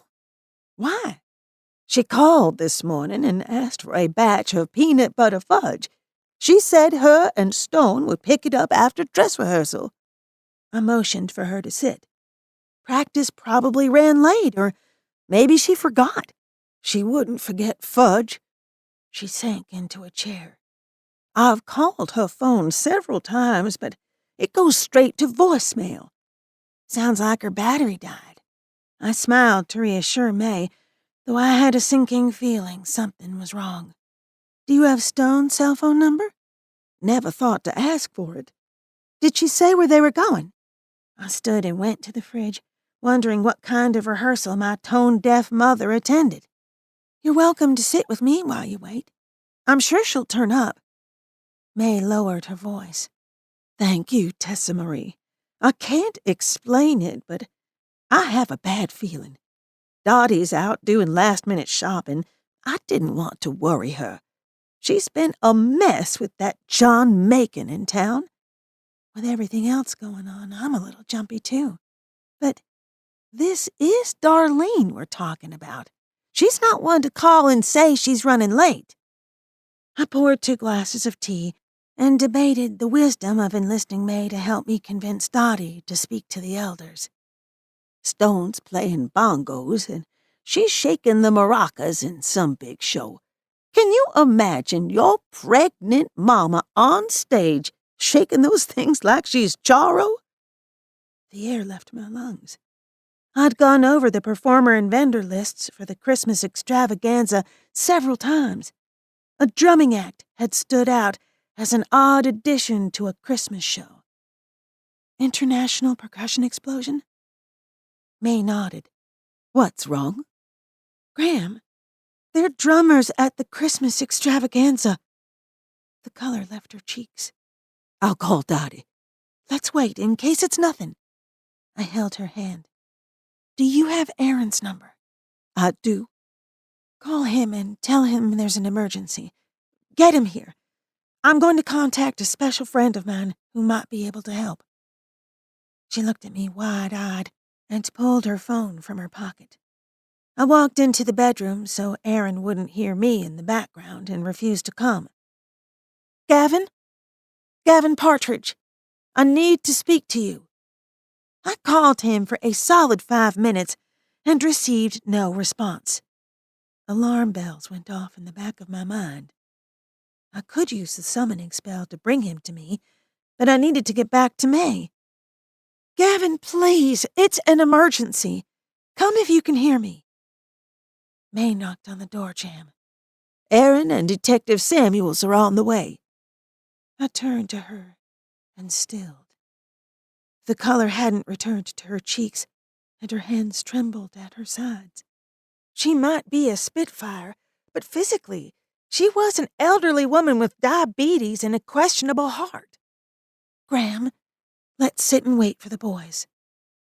I wrapped my arm around her shoulder and guided her to the sofa. Tanya said, I didn't mean to eavesdrop. I'm sure Darlene will be okay. May nodded and grasped my hand. We sat together, listening to the clock tick. I didn't dare move from May's side for fear she'd crumble. Headlights bounced in the front windows as a car made its way down the bumpy dirt drive. The cowardly part of me hoped Bryson would return before Aaron arrived. 2 car doors slammed outside. Stay here. I'll let them in. We should give them some privacy. Tanya nudged Betty, and they left the room. May dipped her chin to her chest and drew a shaky breath. I opened the door and met Aaron's icy blue eyes. Thanks for coming. Please, have a seat. He opened his mouth to speak, but stopped when he caught sight of May. He took 2 long-legged strides into the room and crouched beside her. Miss May, what's happened? She glanced at me and nodded. My mother and her fiancé are missing. Darlene told May she'd stop by after dress rehearsal for the Christmas extravaganza. I swallowed to loosen the lump in my throat. They're drummers. Aaron ignored me and spoke directly to May. The show was canceled after the incident at the ballet. Are you sure Darlene said rehearsal? Samuels placed his hand on my shoulder and squeezed. I glanced back and smiled through my pain.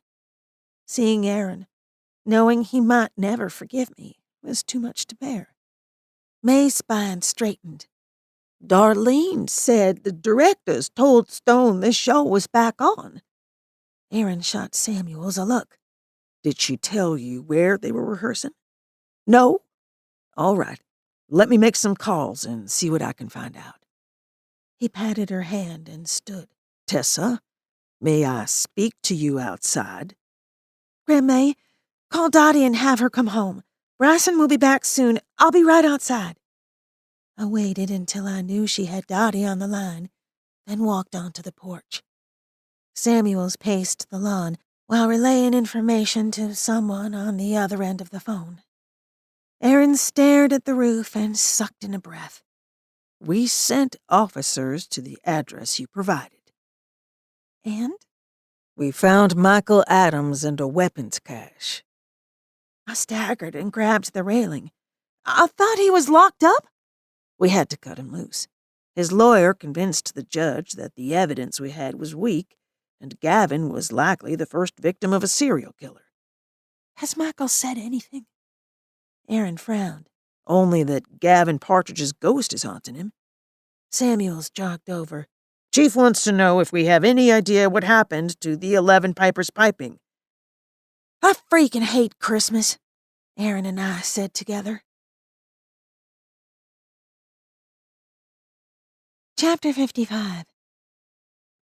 Aaron and Samuels went to the station to start the process of triangulating Darlene and Stone's cell phones.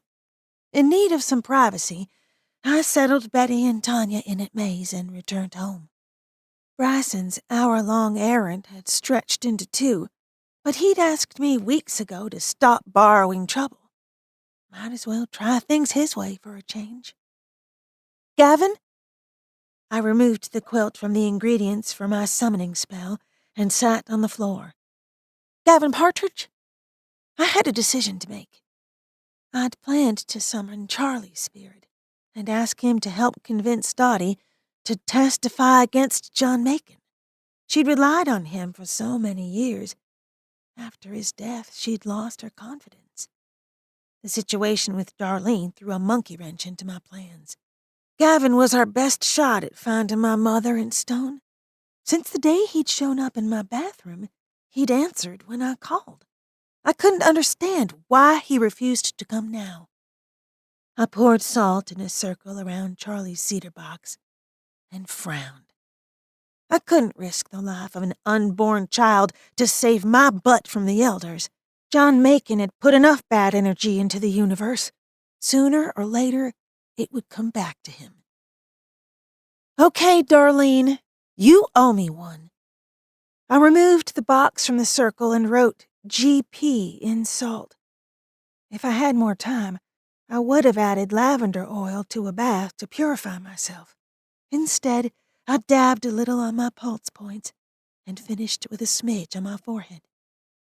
The soothing scent helped calm my racing thoughts. I sprinkled the healing herbs inside the salt circle and lit the candles. My mind drifted from Gavin to Bryson to Charlie. The spell wouldn't work unless I could focus. I folded my legs and placed my hands palm up on my thighs. My attention shifted to my breathing until I inhaled and exhaled to the count of 3 each. Gavin Partridge, I summon your spirit into my presence. Hear my call. Feel my intention. I beseech you, come. Gavin shimmered into view. I covered my mouth to hold back my scream. Bits of skin had fallen off his neck where the strands of Christmas lights dug into his flesh. Decomposition had caused his mouth to freeze in an unnatural position and his eyes to sink into their sockets. I whispered, "What's happened to you?" His voice echoed through the room, though his mouth remained fixed. Help me! How? My brain flipped off. I couldn't think or move. Let me go! I release you. I smeared the salt circle to break the spell. I didn't come because you summoned me. He turned his face away. What happened to me, Tessa? I stammered, trying to decide if he referred to his death or the changes in his spirit. I didn't have all the answers for either scenario. After you had lunch and sex with Terrence Pierce, a dark-haired man knocked you unconscious. He hung you by the lights. You struggled violently until you finally passed away. He stilled. It was Michael.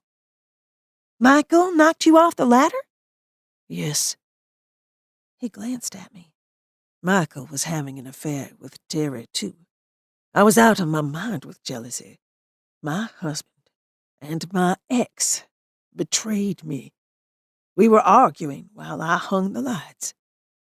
I whispered, "You were still in love with Terrence." I still am, even after everything he's done. He hung his head. I'm the cause of so much death. I remembered my reason for summoning him. It pained me to change the subject, but I had to save my family. You made a mistake. But you're not responsible for the murders. I've asked the victims to forgive me. It dawned on me that Gavin had drawn the spirits to himself out of guilt. He sought atonement for imaginary sins and punished himself more than anyone else would. I died in the explosion, too. You haven't asked me for forgiveness. I was there. I saw what happened to you. He shuddered. I forgive you. How can you? I'm a monster. I had one shot to get this right, so I went with brutal honesty. You're the most annoying man I've ever met, and I love you for it. You helped me accept a part of myself I didn't want to acknowledge. You made it all right for me to love two men. Why are you punishing yourself for doing the same? Your men aren't murdering people. You aren't married to someone and lying about loving another. You didn't hold back information to protect your lover. You didn't have sex for revenge. I drove Michael to kill me. I've ruined his life, too. Michael is responsible for Michael, and I highly doubt that Terrence hatched his plans to kill all of those people after the two of you hooked up. These killings took time and planning. You don't know me. You don't know how evil I am. He met my eyes, challenging me to argue. I knew I had him. People who had strong convictions rarely needed to prove their points. I played my trump card, praying it would be enough. I'm not human. I can see your spirit, and it's not evil. You have an incredible capacity to love. I can help you, if you'll allow it. Gavin bowed his head. Why do you want to help someone like me? I smiled as I stepped closer, mentally preparing myself for the spell. Because you're my friend and I love you. His head shot up as if I'd startled him. Thank you. I held my hand in the space beside his face and closed my eyes. The incantation came to me in a whispered voice that reminded me of Achila.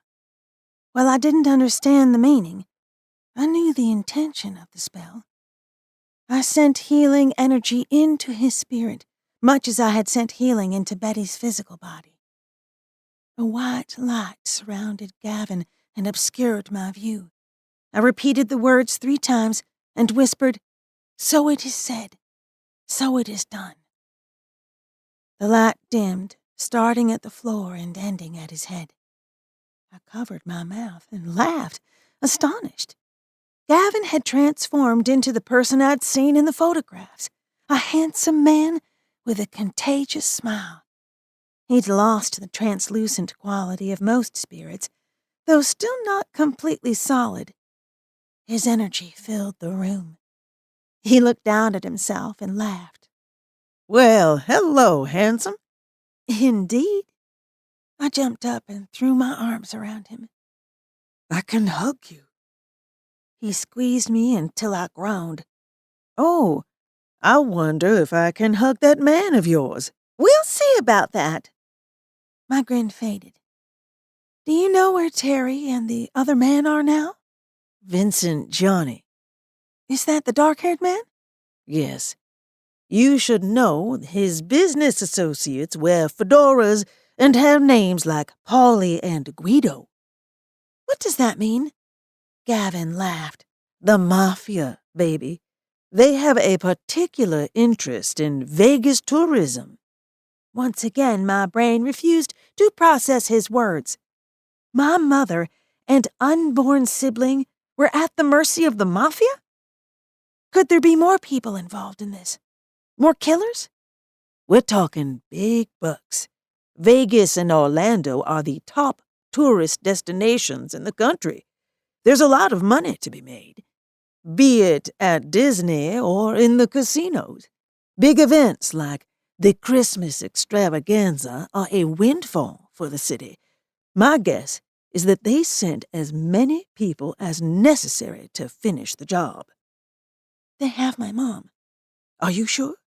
I didn't see her at the executive airport. She's part of the drumming group. I sank onto the edge of the bed and put my head between my knees. We'll find her. He sat beside me and stroked my hair. Tessa, darling, shouldn't you call that detective of yours and tell him where your mother's being held? I dared to hope Darlene and Stone were still alive and we could get to them in time. Yet, I'd worked enough homicide cases to know that the odds decreased with each passing minute. I needed one more miracle, and feared it wouldn't come. Why are they holding them this time? When the police stopped them from killing lords, they decided to grab the remaining targets. I don't know if they planned to kill them there or staged something more dramatic. I needed to be near my mom. There had to be something I could do to help save her. Do you have any relatives or close friends who live near the airport? Yes, my mother. I'm going to need a cell phone, clothes, and a car. Chapter 56.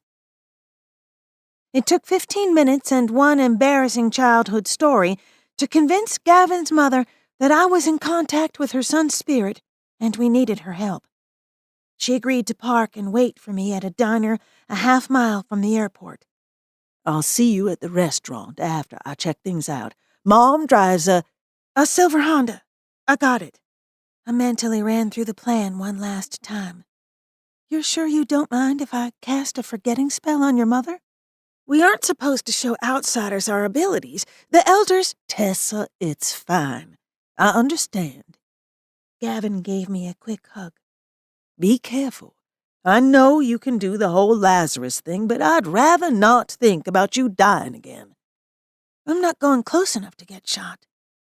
I dropped my robe and shifted into the firebird. I flew toward the city as fast as my wings would carry me. Mrs. Partridge would arrive first, and I didn't want her to change her mind. Believing your dead son worked to catch a serial killer while on the phone with a psychic, shape-shifting fairy was one thing. Sitting alone, in the dark, waiting for the medium to fly to you was another. A handful of cars were parked in the lot. I circled low and searched for humans. A couple made out in a car several yards from the silver Honda. I landed on a tree branch near Mrs. Partridge and chirped 3 times. The woman jumped and scrambled out of the car. I hated to involve another person, but we'd run out of time and options. She opened the passenger side door and twisted the bangles on her wrists. I landed near her feet. She blinked several times. You really are a bird. I shifted to human form and smiled. We stood eye to eye, her stunned, me impatient to get into the car. I didn't dare speak for fear I'd send her into cardiac arrest. Instead, I motioned to the blanket on the seat behind her. Oh, right.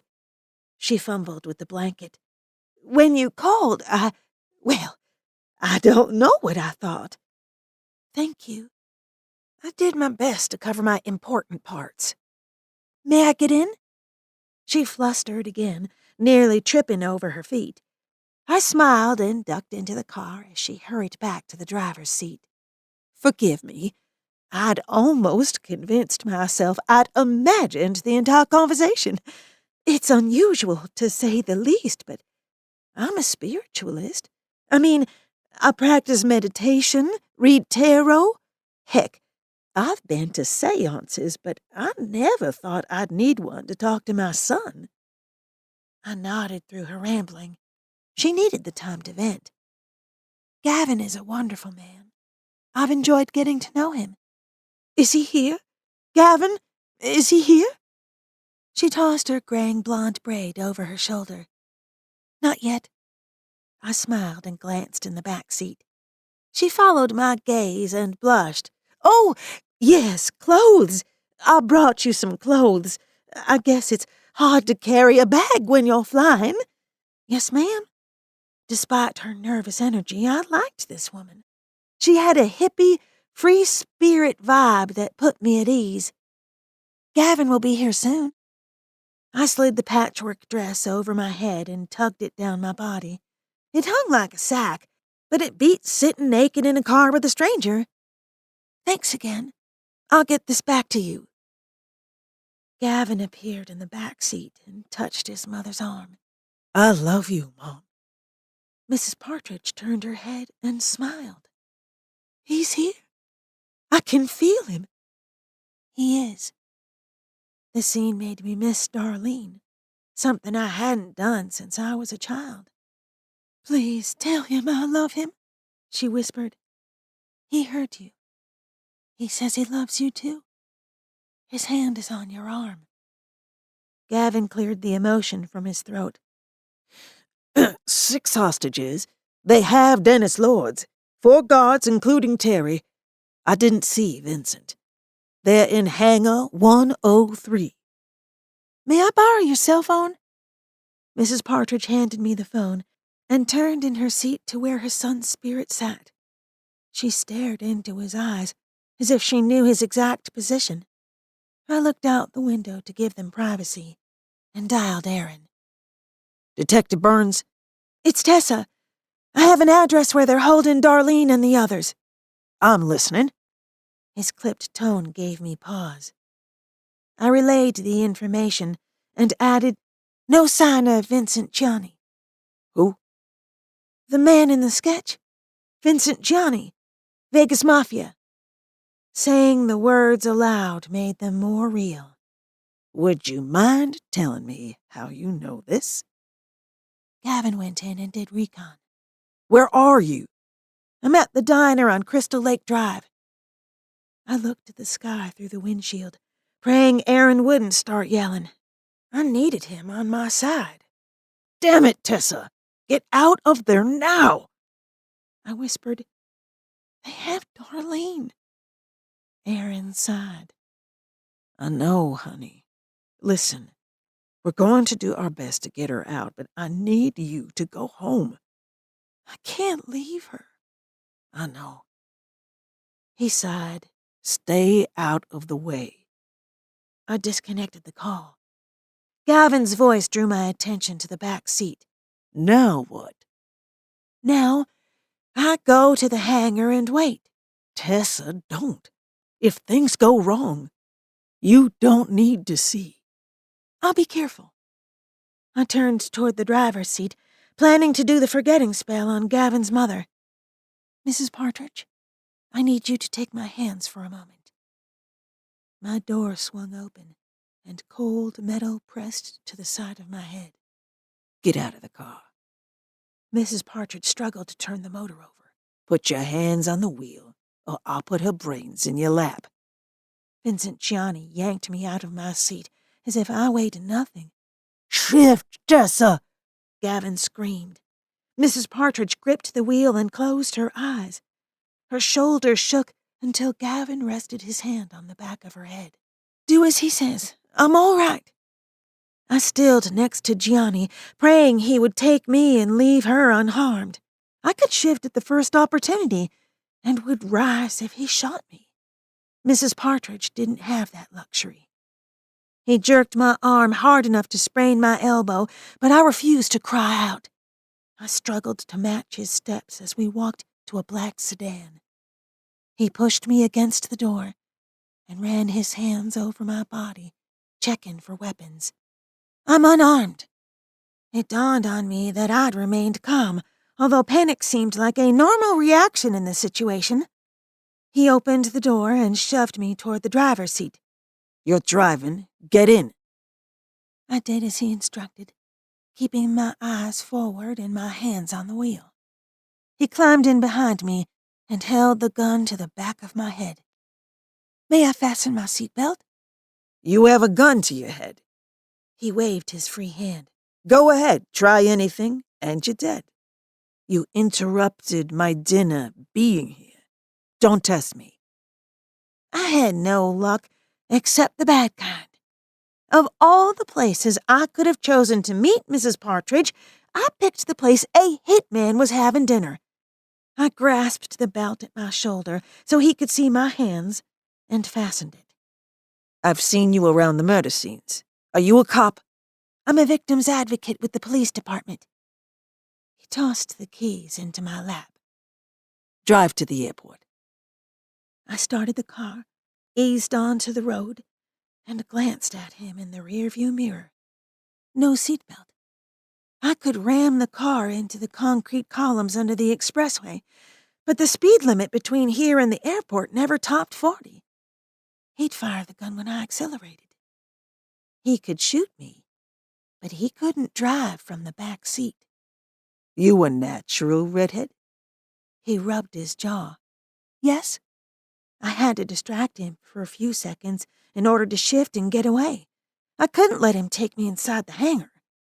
The second Darlene recognized me, everyone would know we were related. I'd seen enough movies to know that never ended well.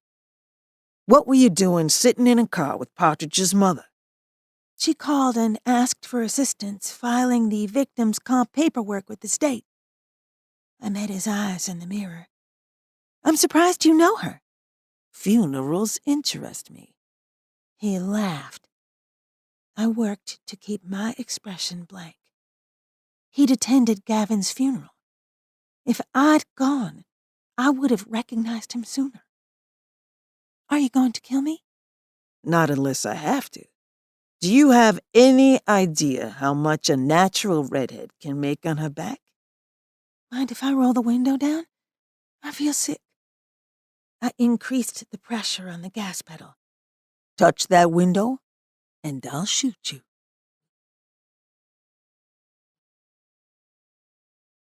Chapter 57. My magic simmered below the surface, waiting for release as we approached the overpass. The part of me who still thought of myself as human threatened to ruin the plan. My hands shook and pulse sped as I struggled to keep my thoughts from showing on my face. I'd managed to increase the speed to 50 miles per hour without complaints from the back seat. I caught him staring in the rear view and averted my eyes. What's your name, Red? I cut the wheel to the right and called the Firebird. Everything happened at once. The car slammed into the concrete pillar as the gun fired near my head. In animal form, the seatbelt no longer secured me, so the force of the crash sent me forward. But then the airbag deployed, pushing me back.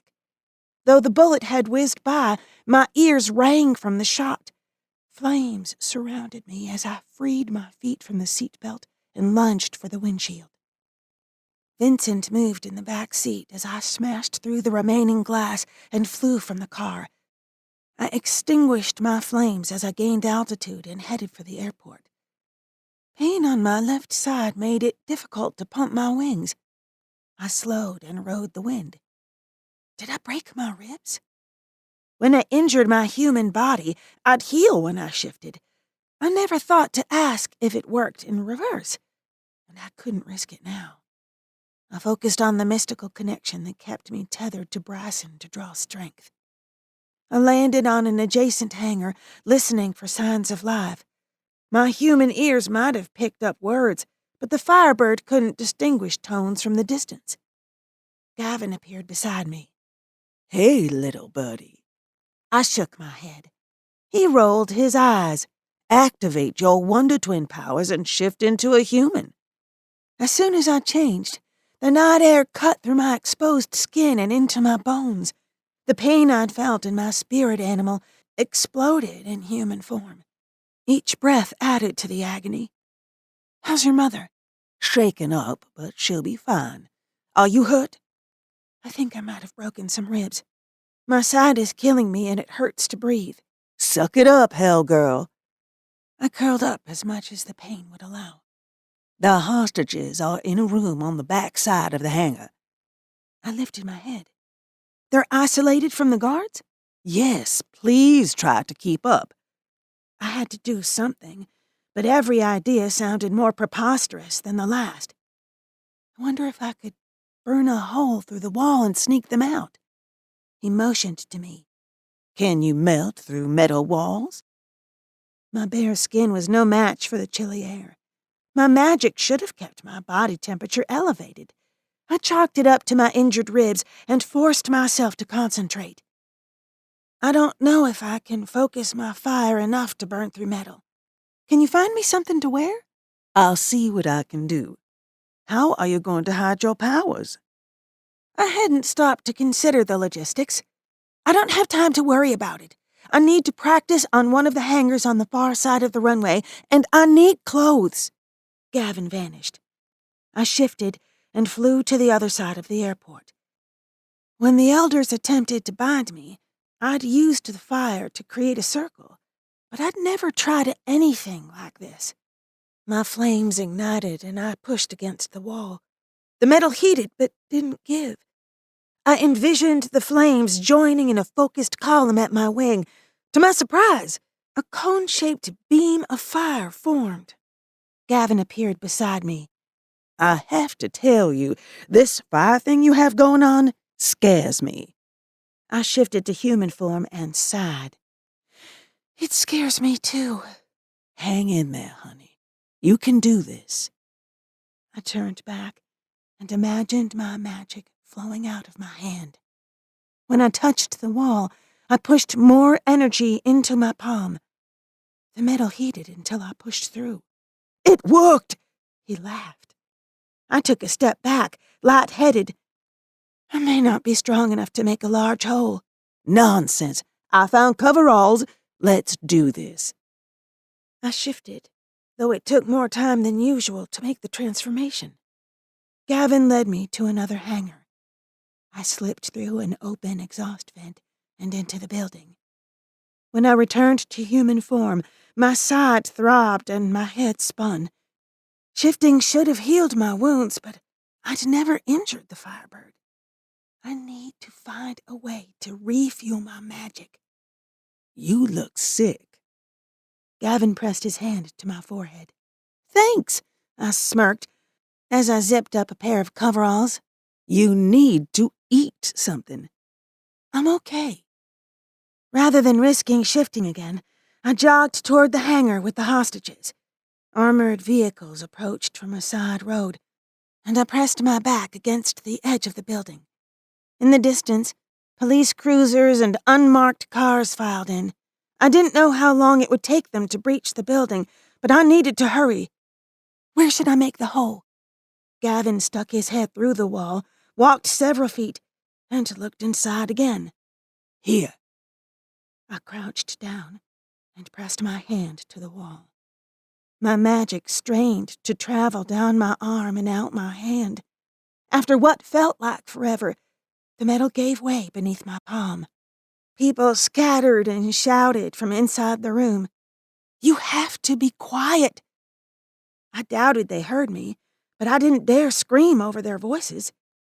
How is she burning through the walls? Someone whispered from inside the building. Another voice answered, She must have a blowtorch or something. The conversation continued down a dangerous path. My magic didn't make enough noise to emulate an actual tool. I put my hand through the hole and waved to get their attention.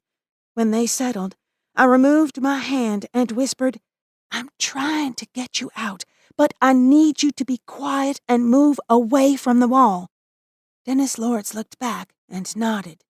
The guards haven't checked on us in a while. Let me know if anyone comes in. I pushed my fingertips against the building and melted a thinner line. You're doing great, Tessa.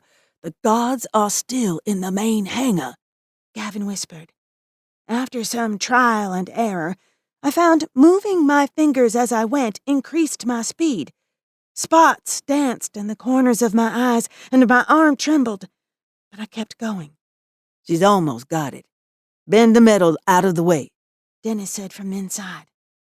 I lowered my hand as they pushed the wall outward until the sound of twisting metal broke the silence. Several of the hostages spoke at once. Judging from their startled conversations, their concern shifted from how I managed to melt metal to the amount of noise in the room. Stop! Please keep your voices down. Let me cut some more. I drew a breath and focused. When I reached for my magic, I felt the firebird waver. Achila and Charlie's warnings came back to me, but I couldn't stop. I had to get them out. Almost there. You can do it. Gavin put his hands on my shoulders. Go keep watch. Yes, ma'am. He saluted me. I pulled what little energy I had remaining into my hand. The metal gave as the ember of magic inside me winked out. A young woman emerged from the hole, followed by 2 additional people. Run to the back of that hangar and wait for the others. Please stay together. I rested my shoulder against the building for support as more people crawled through. The space inside me that was my connection to Bryson turned into a gaping hole.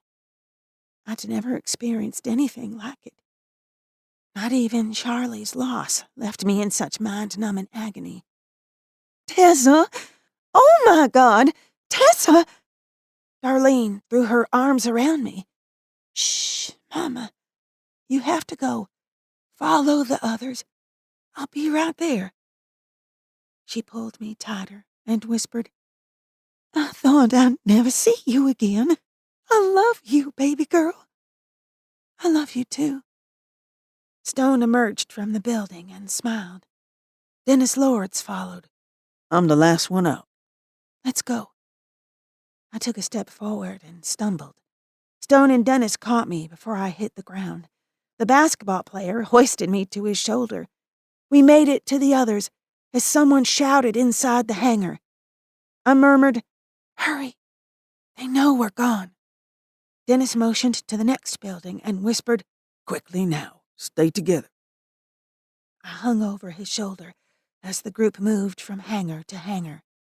Though gunshots rang out behind us and people shouted in the distance, my thoughts drifted to the last night I'd spent dreaming between Aaron and Bryson. Had I known that it would hold such significance, I would have stayed awake until dawn. Whatever image my subconscious produced couldn't have been as perfect as lying between them. Dennis held everyone on the back side of a building and eased me to my feet. We should get inside. There might be a phone. Hang in there. The car's coming, Darlene whispered. Chapter 58. The car turned the corner and headlights illuminated our hiding place. The group of survivors huddled together, unsure if the car meant safety or death. Darlene pressed against my side, leaving me sandwiched between her and Dennis Lords. Police! Hands up! Walk forward 1 at a time, the officer called to us. One by one, the hostages moved forward to form a line as the officer radioed for backup. She's injured. Dennis walked forward with me. We're clear. The policeman cut the spotlight. Backup is on the way to get you people out of here. Anyone else need EMS? We have a pregnant woman, Stone called. A second cruiser and 2 unmarked cars stopped near the hangar. Aaron's energy hit me like a tidal wave. He was nearby. I turned and searched for him in the crowd. Mama, find Aaron for me. He's in one of those cars. Darlene nodded and hurried toward the vehicles. The loss of my spirit animal buckled my knees, and I sagged against Dennis. I glanced around at the relieved faces and told myself I'd traded my magic for their lives. How did I ever think I could give this part of myself away? I clutched my side and pulled away from Dennis. I had to find Aaron. Each step sent a shock wave of pain through my lungs until I struggled to breathe. Samuels jogged over and embraced me. Tessa, what's wrong? Are you injured? My ribs. I struggled for breath. Why am I not healing? What the hell happened? I glanced at the others milling around. I need to sit. He helped me into the back of a cruiser and crouched between the car and the door. Talk to me. I told him the truth about the abduction, the accident, flying here, and getting the hostages out of the building. He smiled. You saved these people's lives. Did they pick up Johnny? He was in the car. Samuels ran his hand over his face. The call about the accident came in on the way over. 1 fatality. I sank back into the seat. He was moving when I left him.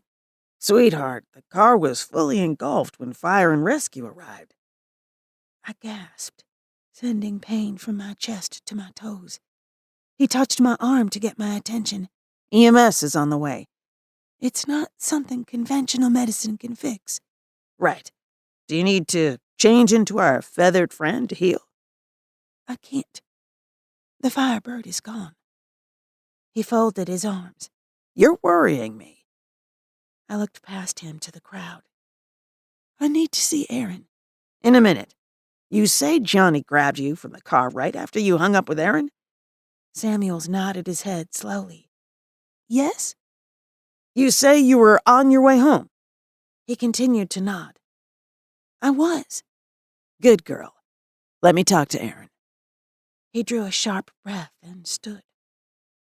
The night air sent a chill through me, or maybe it was my body missing the heat from the firebird. I hunched my shoulder as much as the pain would allow and bit down to stop my teeth from chattering. Aaron stood in the open door with his jaw set in a hard line. He shook his head and turned to go, stopped and turned back. Do you do this shit for attention, or are you just reckless? I looked away. Nothing I could say would help the situation. Look at me. I shook my head without turning. Samuel said, Okay, buddy, that's enough. She's probably got some cracked ribs from the collision. Aaron lowered his voice. So she changes into the bird and heals. She can't. Aaron leaned into the car. What does he mean, you can't? I met his gaze. I used all of my magic, including the firebird, to get them out of the building. His expression softened. You were warned, Tessa. How did you let this happen? I don't know. Aaron turned to Samuels. The suspects are confirmed dead? That's an affirmative. Samuels took a blanket from one of the officers and handed it to Aaron. He spread it over my legs. Give me 5 minutes and I'll take you home. I can't leave my mother. Hurt, or perhaps disappointment, crossed his expression. They called an ambulance for Darlene. Stone insisted she go to the hospital and get checked out. I shook my head and pushed the blanket away. I need to speak to her, right now. Don't move or I'll cuff you to the car. He turned and disappeared into the crowd. People and vehicles moved outside, but none of it mattered. I fought to stay awake as I waited, huddled beneath the blanket. The passenger's door opened and Darlene climbed in. Aaron said you needed me? I'll go with you to the hospital. I'll lie if I need to. You're right. Stone's a good guy. She smiled and pulled my head to her shoulder. I told him the truth. He still wants to marry me and raise this baby. He says I rock his world. I laughed and then wrapped my arms around my middle and groaned. Aaron offered to take me home. Sounds like a fine offer. She kissed my forehead. I'm so proud of you for what you did tonight. You'll always be my first baby, Tessa. Thanks. And you'll always be my mom. She opened her eyes and mouth wide and dabbed her lower lashes. Stop it. You'll ruin my makeup. See you on Christmas. Wouldn't miss it. She slid out of the car and spoke to Aaron. She's all yours. Take care of my baby.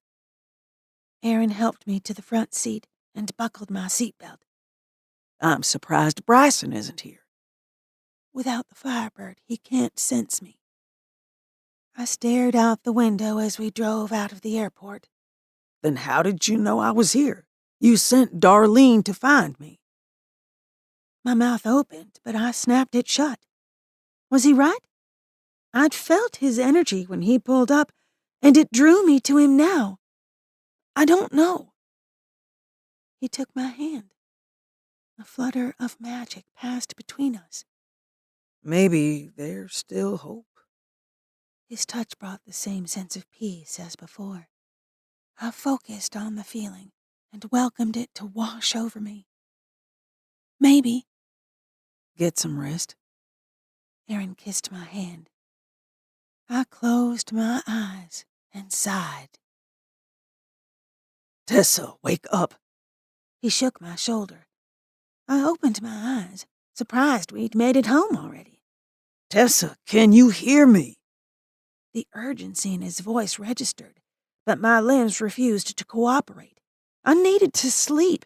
A few more minutes and I'd be good as new. Tessa, you have to wake up.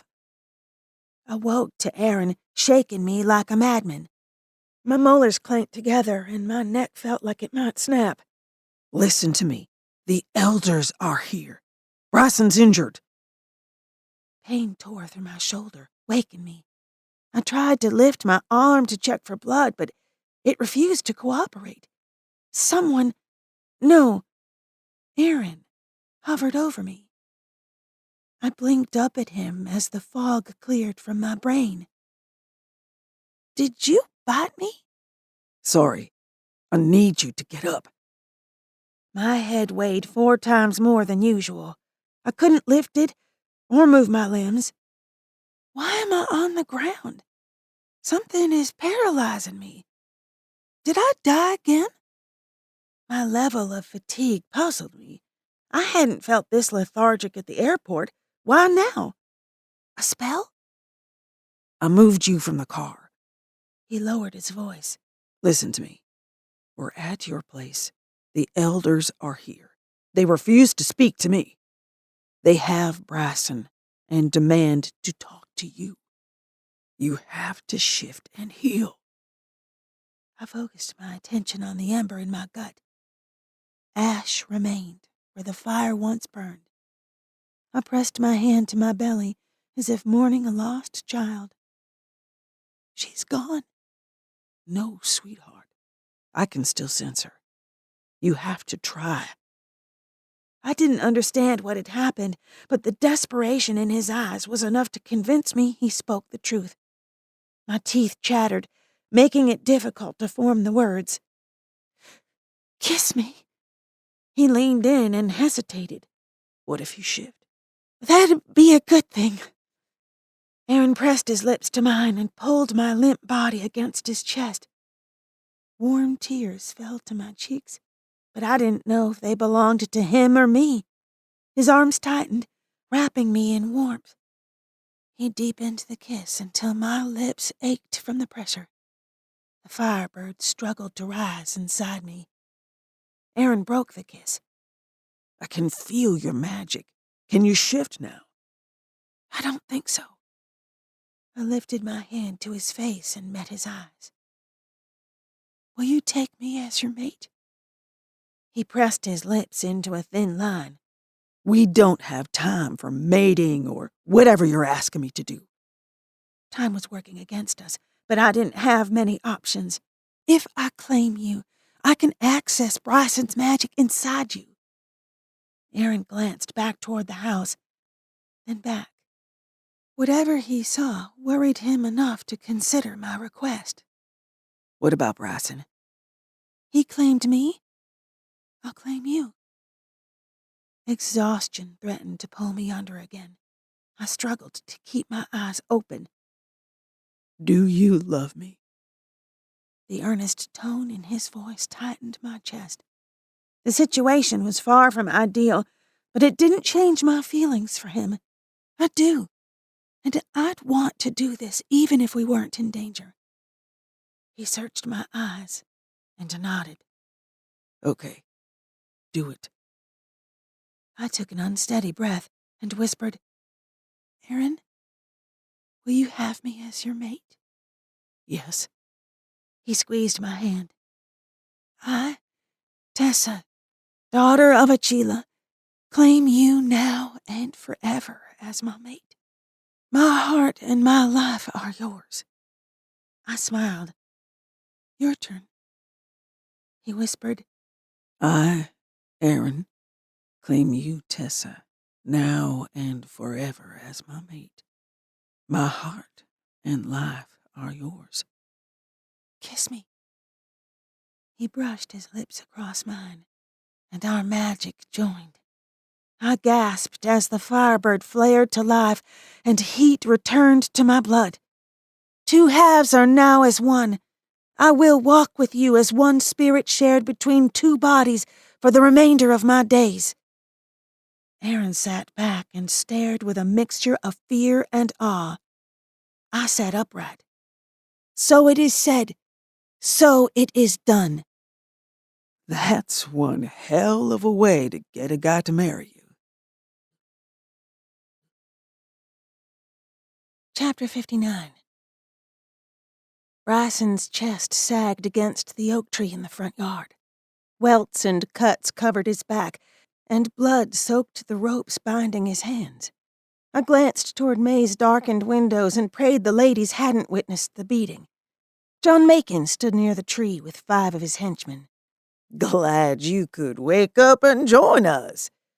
Thank you. I needed the rest. I motioned to Bryson. You trespass on my land and harm my mate? Mr. Matthews pointed at Aaron. This isn't your concern. It is his concern. He shares my Nunnehi magic as my mate. Aaron shifted his weight from one foot to the other. I felt his anxiety spike at the mention of the word Nunnehi. When this ordeal ended, I planned to sit him down and answer all of his questions, with or without Bryson. John laughed. You expect us to believe a white man shares your magic? I drew a ball of fire to my palm. Aaron followed my lead and placed his hand in mine. Mr. Matthews turned red-faced angry. Illusions! You're welcome to come test the flames. I smiled. He marched over, so confident I'd used trickery, he thrust his hand into the fire. A split second later, he jerked it back and howled. I demand you return my wife. Why should I do that after you have injured my mate? John Macon stepped forward. Bryson trespassed on Matthew's land. I glanced at Bryson, then back to John. Release him. Give us Betty Matthews. Bryson cried out. No. One of John's men cracked a whip on Bryson's back. Aaron tensed beside me. I took a step forward and stopped. They wanted me to react, to attempt to rescue him. But why? What had they done? Movement caught my attention. I narrowed my eyes and searched the field adjacent to my property. The night vision of the firebird illuminated several figures jogging in our direction. Aaron and I were already outnumbered. Did John have more men waiting to ambush us? Buck Oldham and several elders stepped onto the railroad tracks. We request permission to walk your land.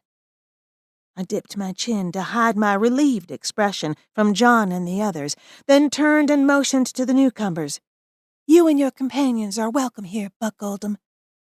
May stepped onto her front porch with a shotgun in her hands. Aaron sucked air between his teeth. Buck scanned the scene and turned to John. You trespass here.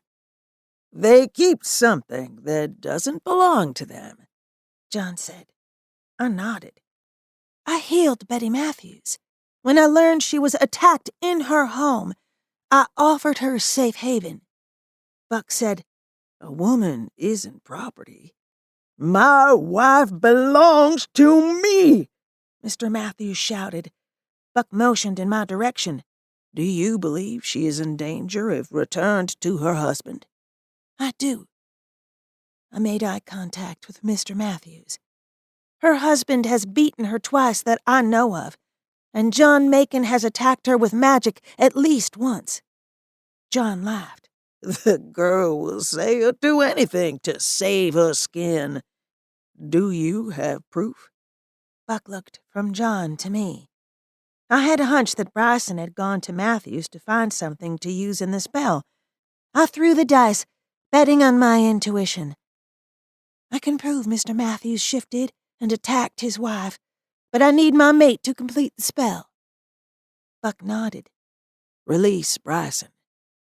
John held his hand out. The girl claims she has 2 mates. Let the other one assist her. Buck glared. Release the Nunnehi. You have no right to take tribal justice outside the council. The council is present. John motioned to the men. This land was blessed by Chesequa himself. Let justice be served. I have no objections. I released Aaron's hand. We'll complete the spell to identify the shifter. John smiled. The spell requires sunlight. Buck chuckled. Not if we use the blood of the accused. Mr. Matthews sputtered. I won't allow you to bleed me for some magic mumbo-jumbo. Buck shook his head. You will participate in this, or you will admit guilt. She's my wife to do with as I please. Give her to me now. Mr. Matthews lunged for me. Aaron stepped forward, but I turned, raised my hand, and shot a ball of fire toward Mr. Matthews. He jumped around, swatting his pants. Buck's voice boomed over the gathering. Detain him. Mr. Matthews snarled, and his energy spiked, signaling he intended to change into his wolf. I shouted the words that filled my mind without knowing the intention of the spell. Mr. Matthews collapsed to the ground, mid-shift. John Macon moved toward me. You killed him? Aaron drew his weapon. Back up. I focused on Mr. Matthews, reaching out with my magic to determine what I'd done. No, he's in stasis. Impossible. John motioned to one of his men. He knelt beside Matthews for a moment and nodded. She's telling the truth. John narrowed his eyes and called out, I'll recant my charge against Bryson. I was operating under false information. Buck threw his hands up. Someone untie him from that damned tree. John's smug grin returned. Aaron joined the other men as they cut the ropes on Bryson's wrists. It took 2 people to support his weight as they brought him to me.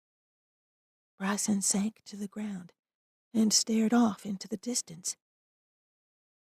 What have you done to him? I maintained an even tone and resisted the urge to embrace him.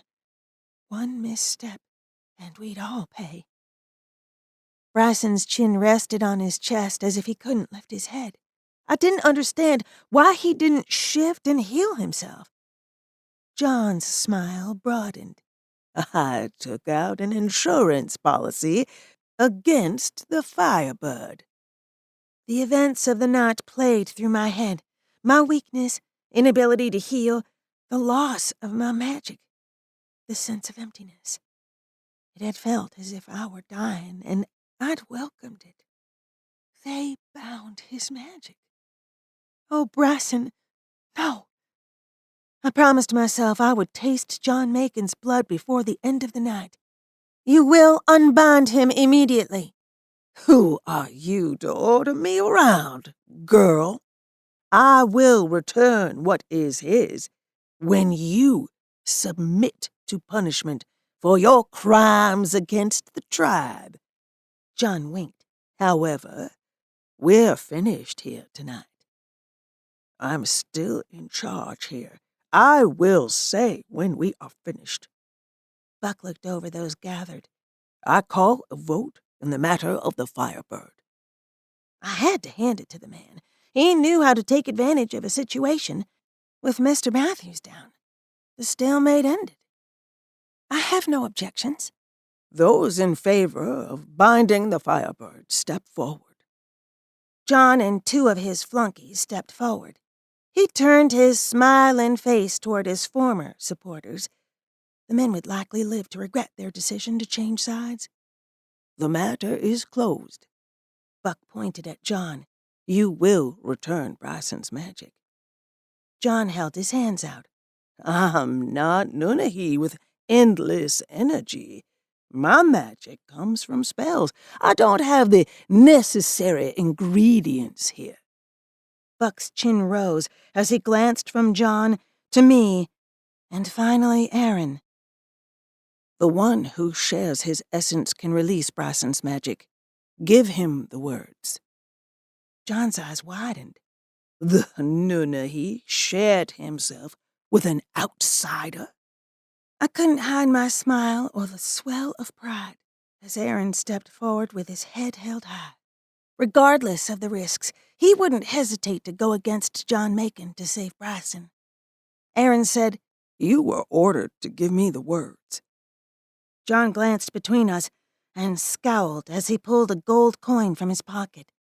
He clearly didn't appreciate Aaron's choice of wording. John flipped it in Aaron's direction. My first instinct was to melt it before it reached Aaron, but I waited. John couldn't be foolish enough to openly attack with the council present. Aaron snatched the coin out of the air without taking his eyes off John. Trace the symbol on the coin on his forehead, then place the coin in his mouth. John folded his arms. If you do share his magic, it'll work. If you don't... I held my breath as Aaron knelt before Bryson and drew the symbol. He hesitated. The color drained from his face. I whispered, Trust yourself. Aaron dipped his chin, as if saying a prayer, and slid the coin into Bryson's mouth.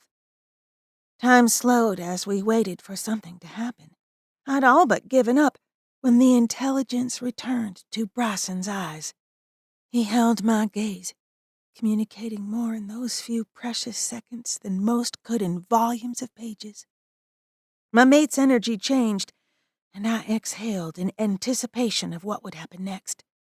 The great hawk burst forth and launched into the air. He circled twice before diving toward Aaron and me. Bryson shifted to human form as his feet touched the grass. He took my hand and pulled it to his mouth, but his eyes remained fixed on John. Bryson's expression held a promise of murder. My magic flared in response to his touch. Aaron took my other hand, causing the energy between us to flash white-hot. I drew the excess heat directly into the firebird, knowing I'd need it before the ordeal ended. Bryson whispered, I approve of your new mate. John Macon considered the three of us, then shook his head. He turned to Buck with the same smug smile he'd worn most of the night. May I have your permission to leave? I stepped away from the men as a sign that I spoke for myself. John Macon, I give you 1 hour. After the time has passed, you are not welcome on this land. Should you return, I will see it as a sign of aggression and defend myself. John smirked as he bowed. I wouldn't dream of forcing you to defend yourself against me, child. Buck turned to me. Your grandfather would be proud. Wait, Dottie called as she and Betty strode into the gathering. I wish to testify against a member of the council. As many of you know, I was attacked by a shifter as a girl. Betty sneered as she walked past her husband. The quick jerk of her shoulder told me she'd kicked him on her way to the gathering. I wish to testify as well. John turned toward them and growled. Buck looked like a soft breeze would topple him. He glanced between the women and John. Dottie speaks the truth. I witnessed her wounds. You may name your attacker. Uncertainty and fear danced across Dottie's eyes. She opened her mouth, but no words came. Tanya called to the crowd as she moved to her husband, one of the men who'd turned against John. I witnessed an attack on Betty Matthews. I added. I can testify and provide evidence of the spiritual attack on Betty Matthews. Smells like rotten potatoes. Gavin appeared out of nowhere, scaring the daylights out of me. I whipped around and caught John drawing a symbol in the air. John Macon, you are a guest here for the remainder of the hour. I forbid you from using magic. Dark magic slammed into me. I thought he'd attacked me until the air punched out of Bryson's lungs. The magic knocked him off his feet and left him writhing. I couldn't discern the intention of the spell, but the residue burned my skin. I stepped forward, ready to incinerate John, but hit an invisible wall. He smirked as he drew another symbol and whispered something I couldn't hear. My body erupted in pain. I burned as if fire raged through my veins.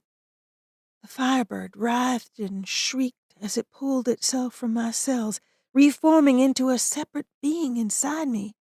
My back bowed as she clawed her way to the surface. She fought for independence and would have had it, even if she killed me in the process. I fell to the ground and pulled myself toward Bryson. Every inch brought more pain until I thought I'd pass out before closing the distance. I curled into the fetal position, a foot from him. I couldn't spare the breath to tell him I loved him, but drew comfort from his proximity. The force of the next wave of magic brought Aaron to his knees. He cupped my face with one hand and Bryson's arm with the other. How do we fight this? The firebird made another bid for freedom, ramming herself against the inside of my tender ribs. The pain tore a scream from my throat. A male voice filled my head, and his words spilled from my mouth. One spirit. We share one spirit among us, Bryson whispered. One spirit among us, Aaron repeated. The great hawk moved through them, the two pieces forming a whole to protect its mate. I muttered the words, and our magic merged as it had in each of the claiming ceremonies. My pain ebbed enough to stand. The men came to their feet beside me. I turned toward John Macon. I don't know what he saw in my eyes, but he took a step back. I raised a trembling hand to end John, but Buck and his supporters stepped in my path. Bryson put his hand on my shoulder, easing me back. Let him handle this. I glanced back, not understanding. Dottie's armed. Aaron nodded toward my aunt standing with the elders. Buck's voice rang out. Name the person who hurt you, Dottie Nokoseka. She stood in front of the men, with her head held high and shoulders squared. John Macon. Buck motioned to Betty. Name your attacker, Betty Matthews. Betty pointed and smiled as if she were looking at a new puppy. John Macon. I dipped my chin, knowing her expression would leave a scar on the good part of my soul.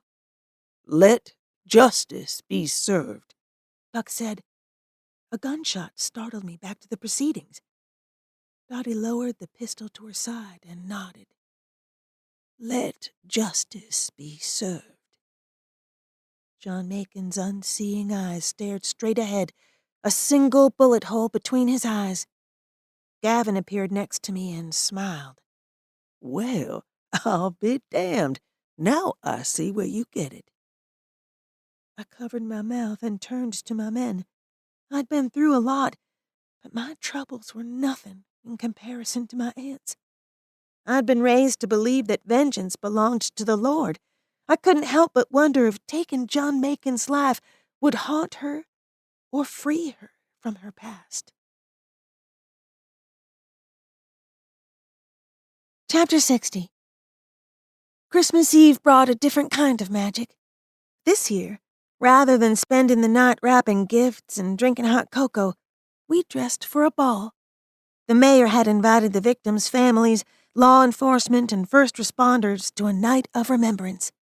I could think of no better way to make use of the venue and items the city had already purchased for the Christmas extravaganza. I'd been on pins and needles since the invitation arrived last week, But Gavin had turned into a diva dictator. Tessa, the limo is here. Everyone else is in the car except you and your men. Gavin tapped his watch. For the previous 4 hours, I'd been scrubbed, polished, painted, curled, and pinned. I needed a nap, but didn't dare wrinkle the dress Mrs. Partridge had given me. It seems wrong to celebrate so soon after so much violence. He smacked my arm. It is a celebration of life.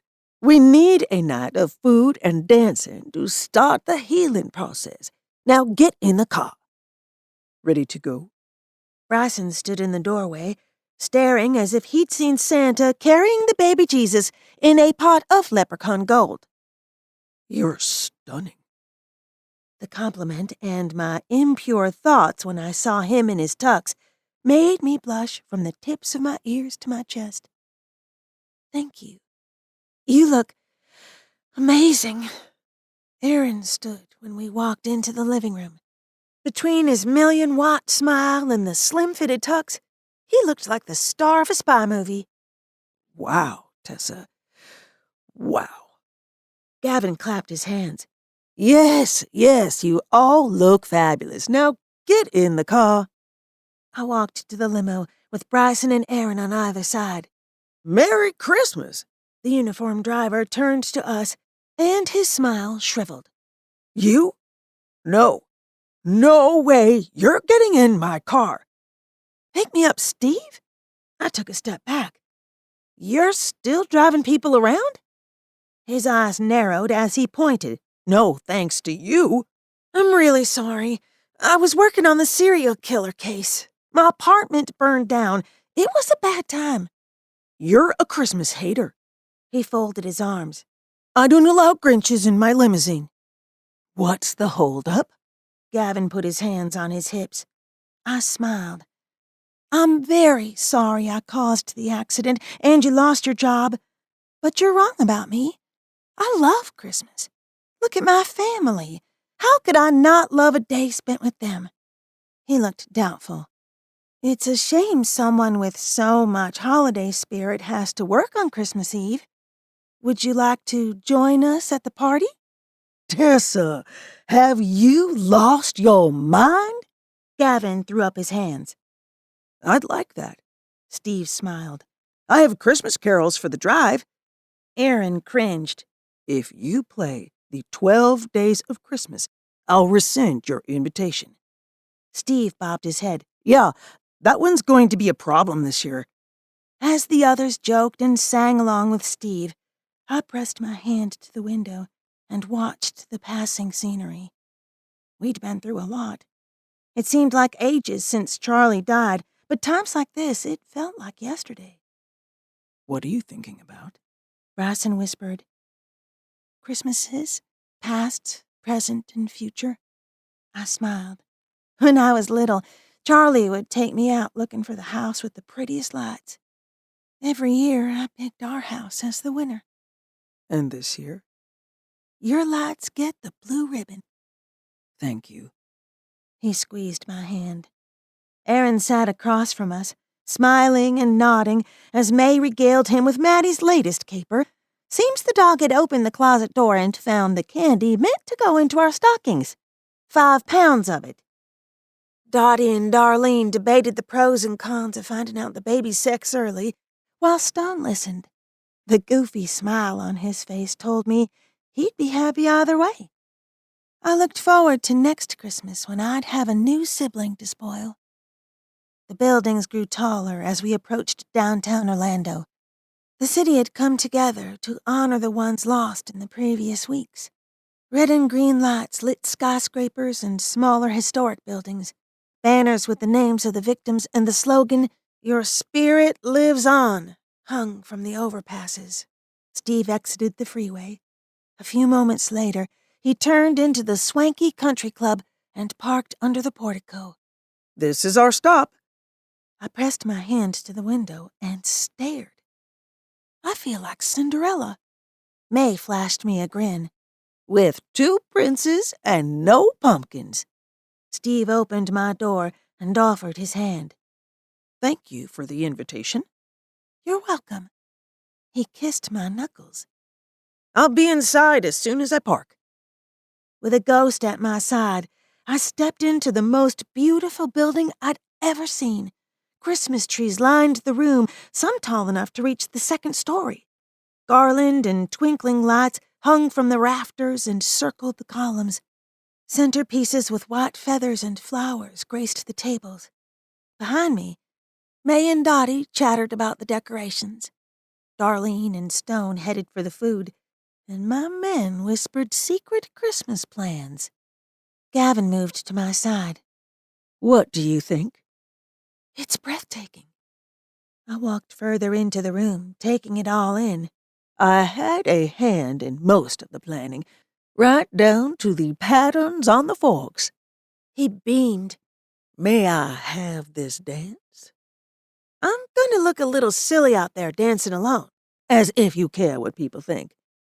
I grinned and took his hand. I'd be honored. Gavin guided me to the empty dance floor as the band struck up a waltz. I placed my hand in his and rested my arm on his shoulder. He made it easy to follow his lead, and soon I'd forgotten the room full of people. Look, do you see them? Gavin spun me in a slow circle. The spirits of the ones we couldn't save had joined us on the dance floor, along with people who thought they danced alone. The living couldn't see their loved ones dancing with them, but I knew they felt their presence. Mrs. Partridge tapped my shoulder. May I cut in? Of course. I smiled as she stared at the space Gavin's spirit occupied. Do you feel him? She motioned to the dance floor. I believe we all do. I turned to leave, but Gavin held my hand. It's almost time for me to go. I lowered my eyes. I know. Don't look so sad. I'll come back to visit. He kissed my cheek. Merry Christmas, Tessa. Merry Christmas. I turned, and Bryson swept me into his arms. Are those happy tears? He spun me around the floor like a pro. Yes. I focused on the details of his face to burn them into my memory.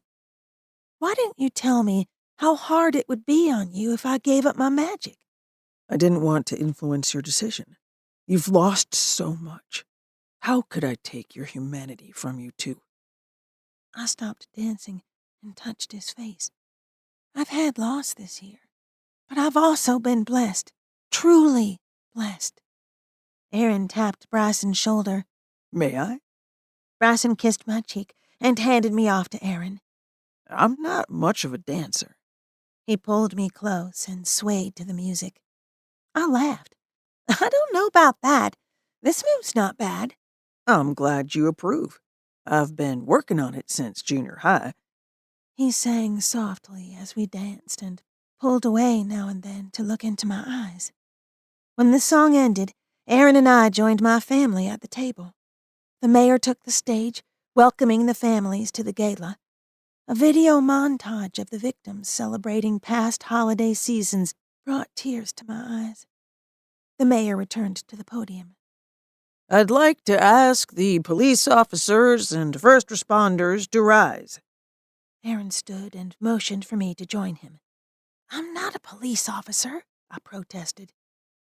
The mayor said, Miss Lamar, don't be bashful. I stood and turned as red as the ornaments on the trees. Aaron wrapped his arm around my shoulders and kissed my cheek as the crowd applauded. We couldn't have done this without you. The chief strode over as we took our seats. I closed the file on the media incident at the ballet. Good job, both of you.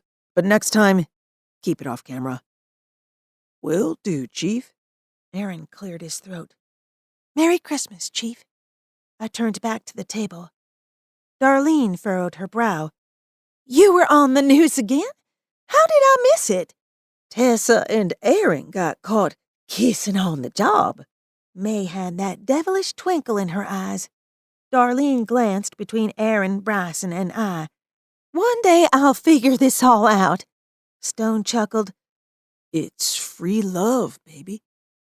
Actually, Gavin explained it in pretty simple terms. I smiled at my mates. I'm the creamy white center in a man candy sandwich. Dottie threw her head back and laughed, while Darlene stared open-mouthed and May choked on her water. I love them, and we're happy. The rest is personal, I said. Aaron chuckled. But it's fun watching people try to figure it out. Dottie leaned in and whispered, If you can get rid of a body together, you can share anything. I held my breath. Bryson and Aaron exchanged a look and laughed. Steve raised his hand as if he were in a classroom. So the three of you are a couple? Bryson grinned. I'll take this one. Aaron and I share Tessa. His eyes went wide. At the same time? We're both here now, at the same time. If that's what you're asking. I pinched Bryson's thigh. Behave. Steve looked away and stood. I think I need a drink. The table erupted in laughter. After dinner, I danced until my feet hurt. I even took turns around the floor with Samuels and the chief. Pick-me-up Steve asked me to dance and maintained a solid foot between us. He seemed to have questions, but each time he opened his mouth, he'd glance back at the table and shake his head. Bryson cut in, twirled me twice, and dipped me backward. Aaron and I have something for you. We thought we'd start a new tradition. What is it? Come with me. He took my hand and pulled me to the side exit. Where are we going? His eyes twinkled like the lights on the tree as he led me to a flower-covered gazebo. Aaron stood when we approached. He had the same excited little boy smile as Bryson. You two are making me nervous. Aaron handed me an ornately wrapped gift, roughly the size of a bowling ball, though not as heavy. What's this? I started to shake it, but Bryson put his hand on my arm. Have a seat. Aaron motioned to a bench. I smoothed my dress as I sat and untied the ribbon. They watched with impatient grins as I tore into the paper and opened the box. My hands trembled as I lifted the sculpture. The firebird was carved from a deep red soapstone with intricate detail on each feather. Did you make this? Bryson smiled. Yes. It's beautiful. I set it aside and pulled a second item from the box.